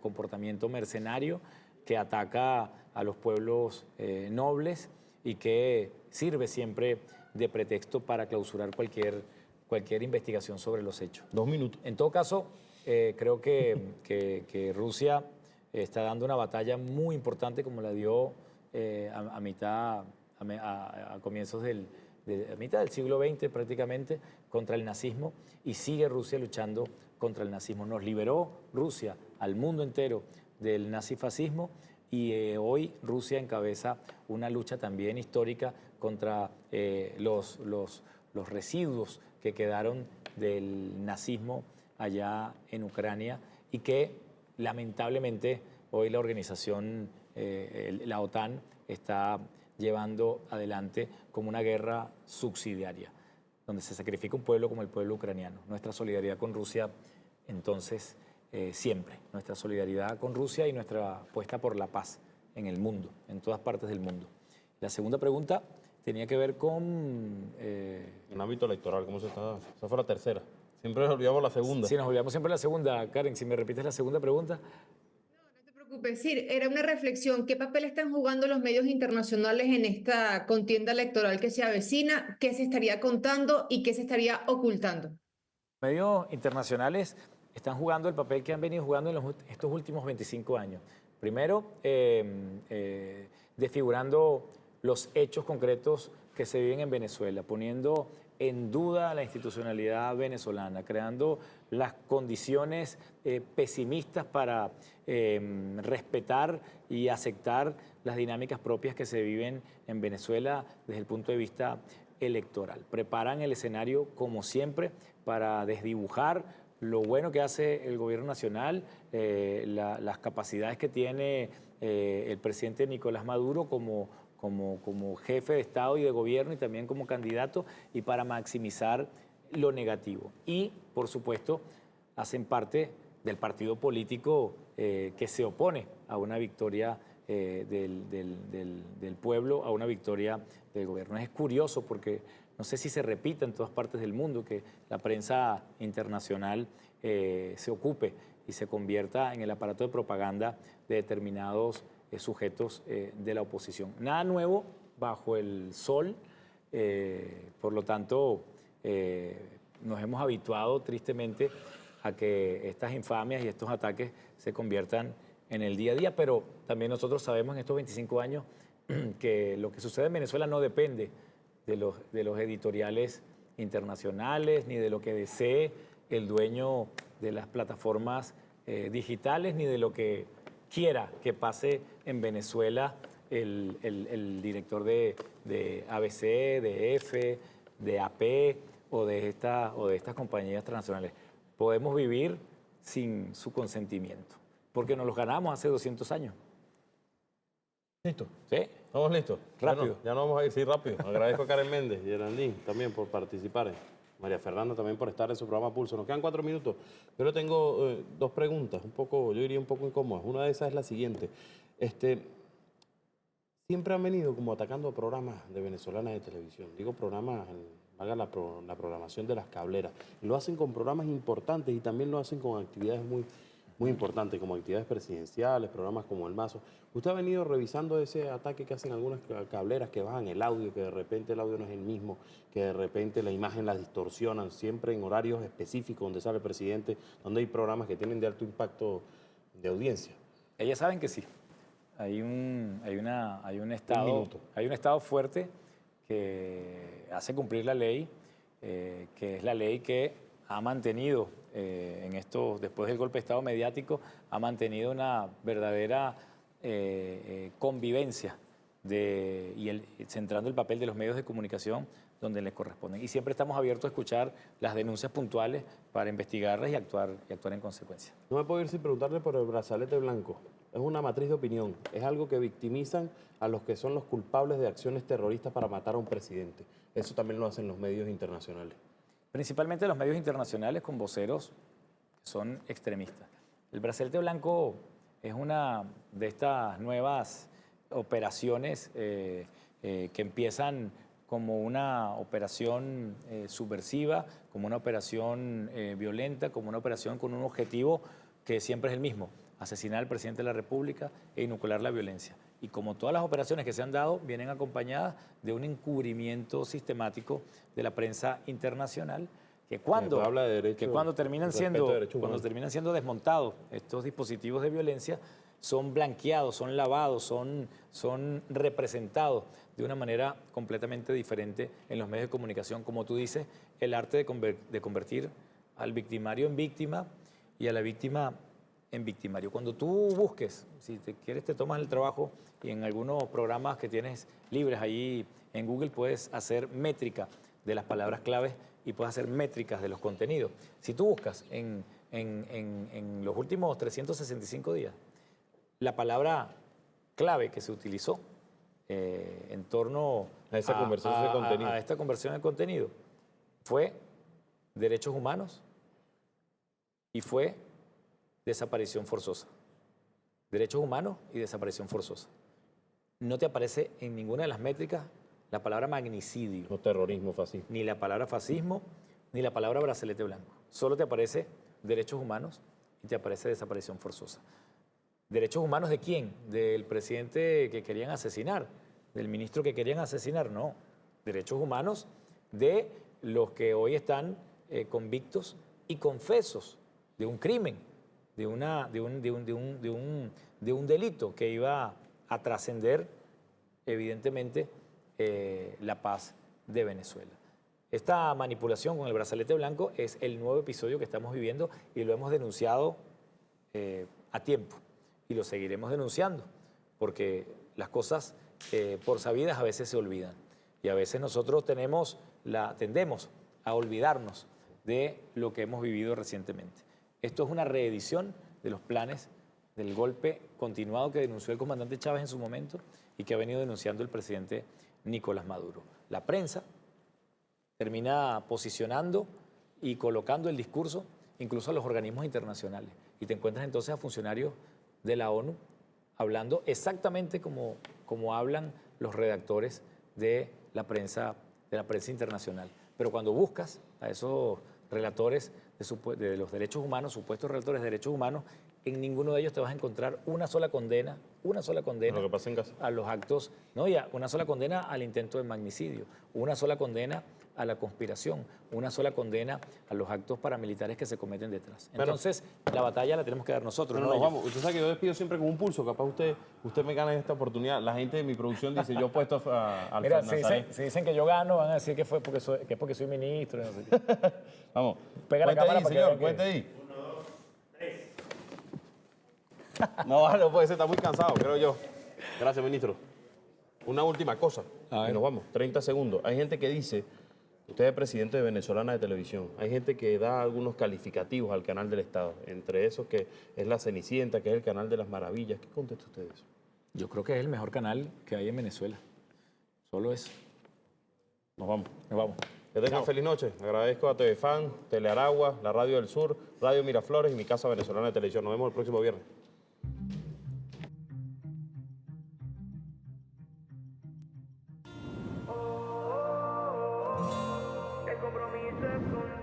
Plan integral de vialidad rural para la zona cafetalera de Ospino y Sucre en su primera fase.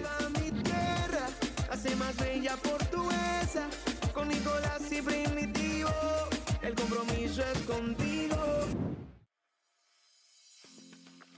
En la gestión del gobernador del estado Sucre, Gilberto Pinto, la salud es prioridad. Es por ello que los equipos de profesionales del sistema de salud pública han logrado realizar más de 17.000 intervenciones quirúrgicas de baja, mediana y alta complejidad. Además, con la ruta Salud es Amor por Sucre, se ha brindado atención médica y entrega de medicamentos a más de 1 millón de sucrenses. Centros de atención de salud primaria y sistemas de quirófanos han sido rehabilitados en articulación con las bricomiles para garantizar espacios óptimos y de calidad. Lealtad es amor por Sucre.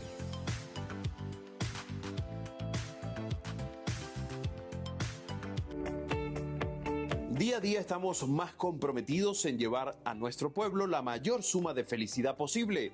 Desde la alcaldía de Cumaná seguimos enfocados en fortalecer los servicios públicos, impulsar el deporte, optimizar la salud pública y embellecer los espacios para mejorar la calidad de vida de nuestros ciudadanos.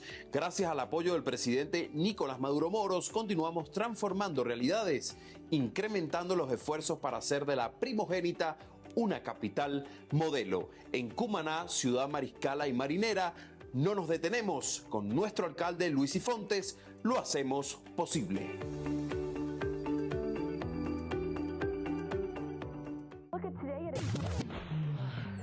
Nadie quiere perderse el final de la película. No poder disfrutar de los mejores momentos de la vida es algo que no debería pasarle a nadie. Por eso CanTV cambia a fibra óptica, para que todos disfrutemos del servicio que merecemos. Estar conectados vale más de lo que cuesta.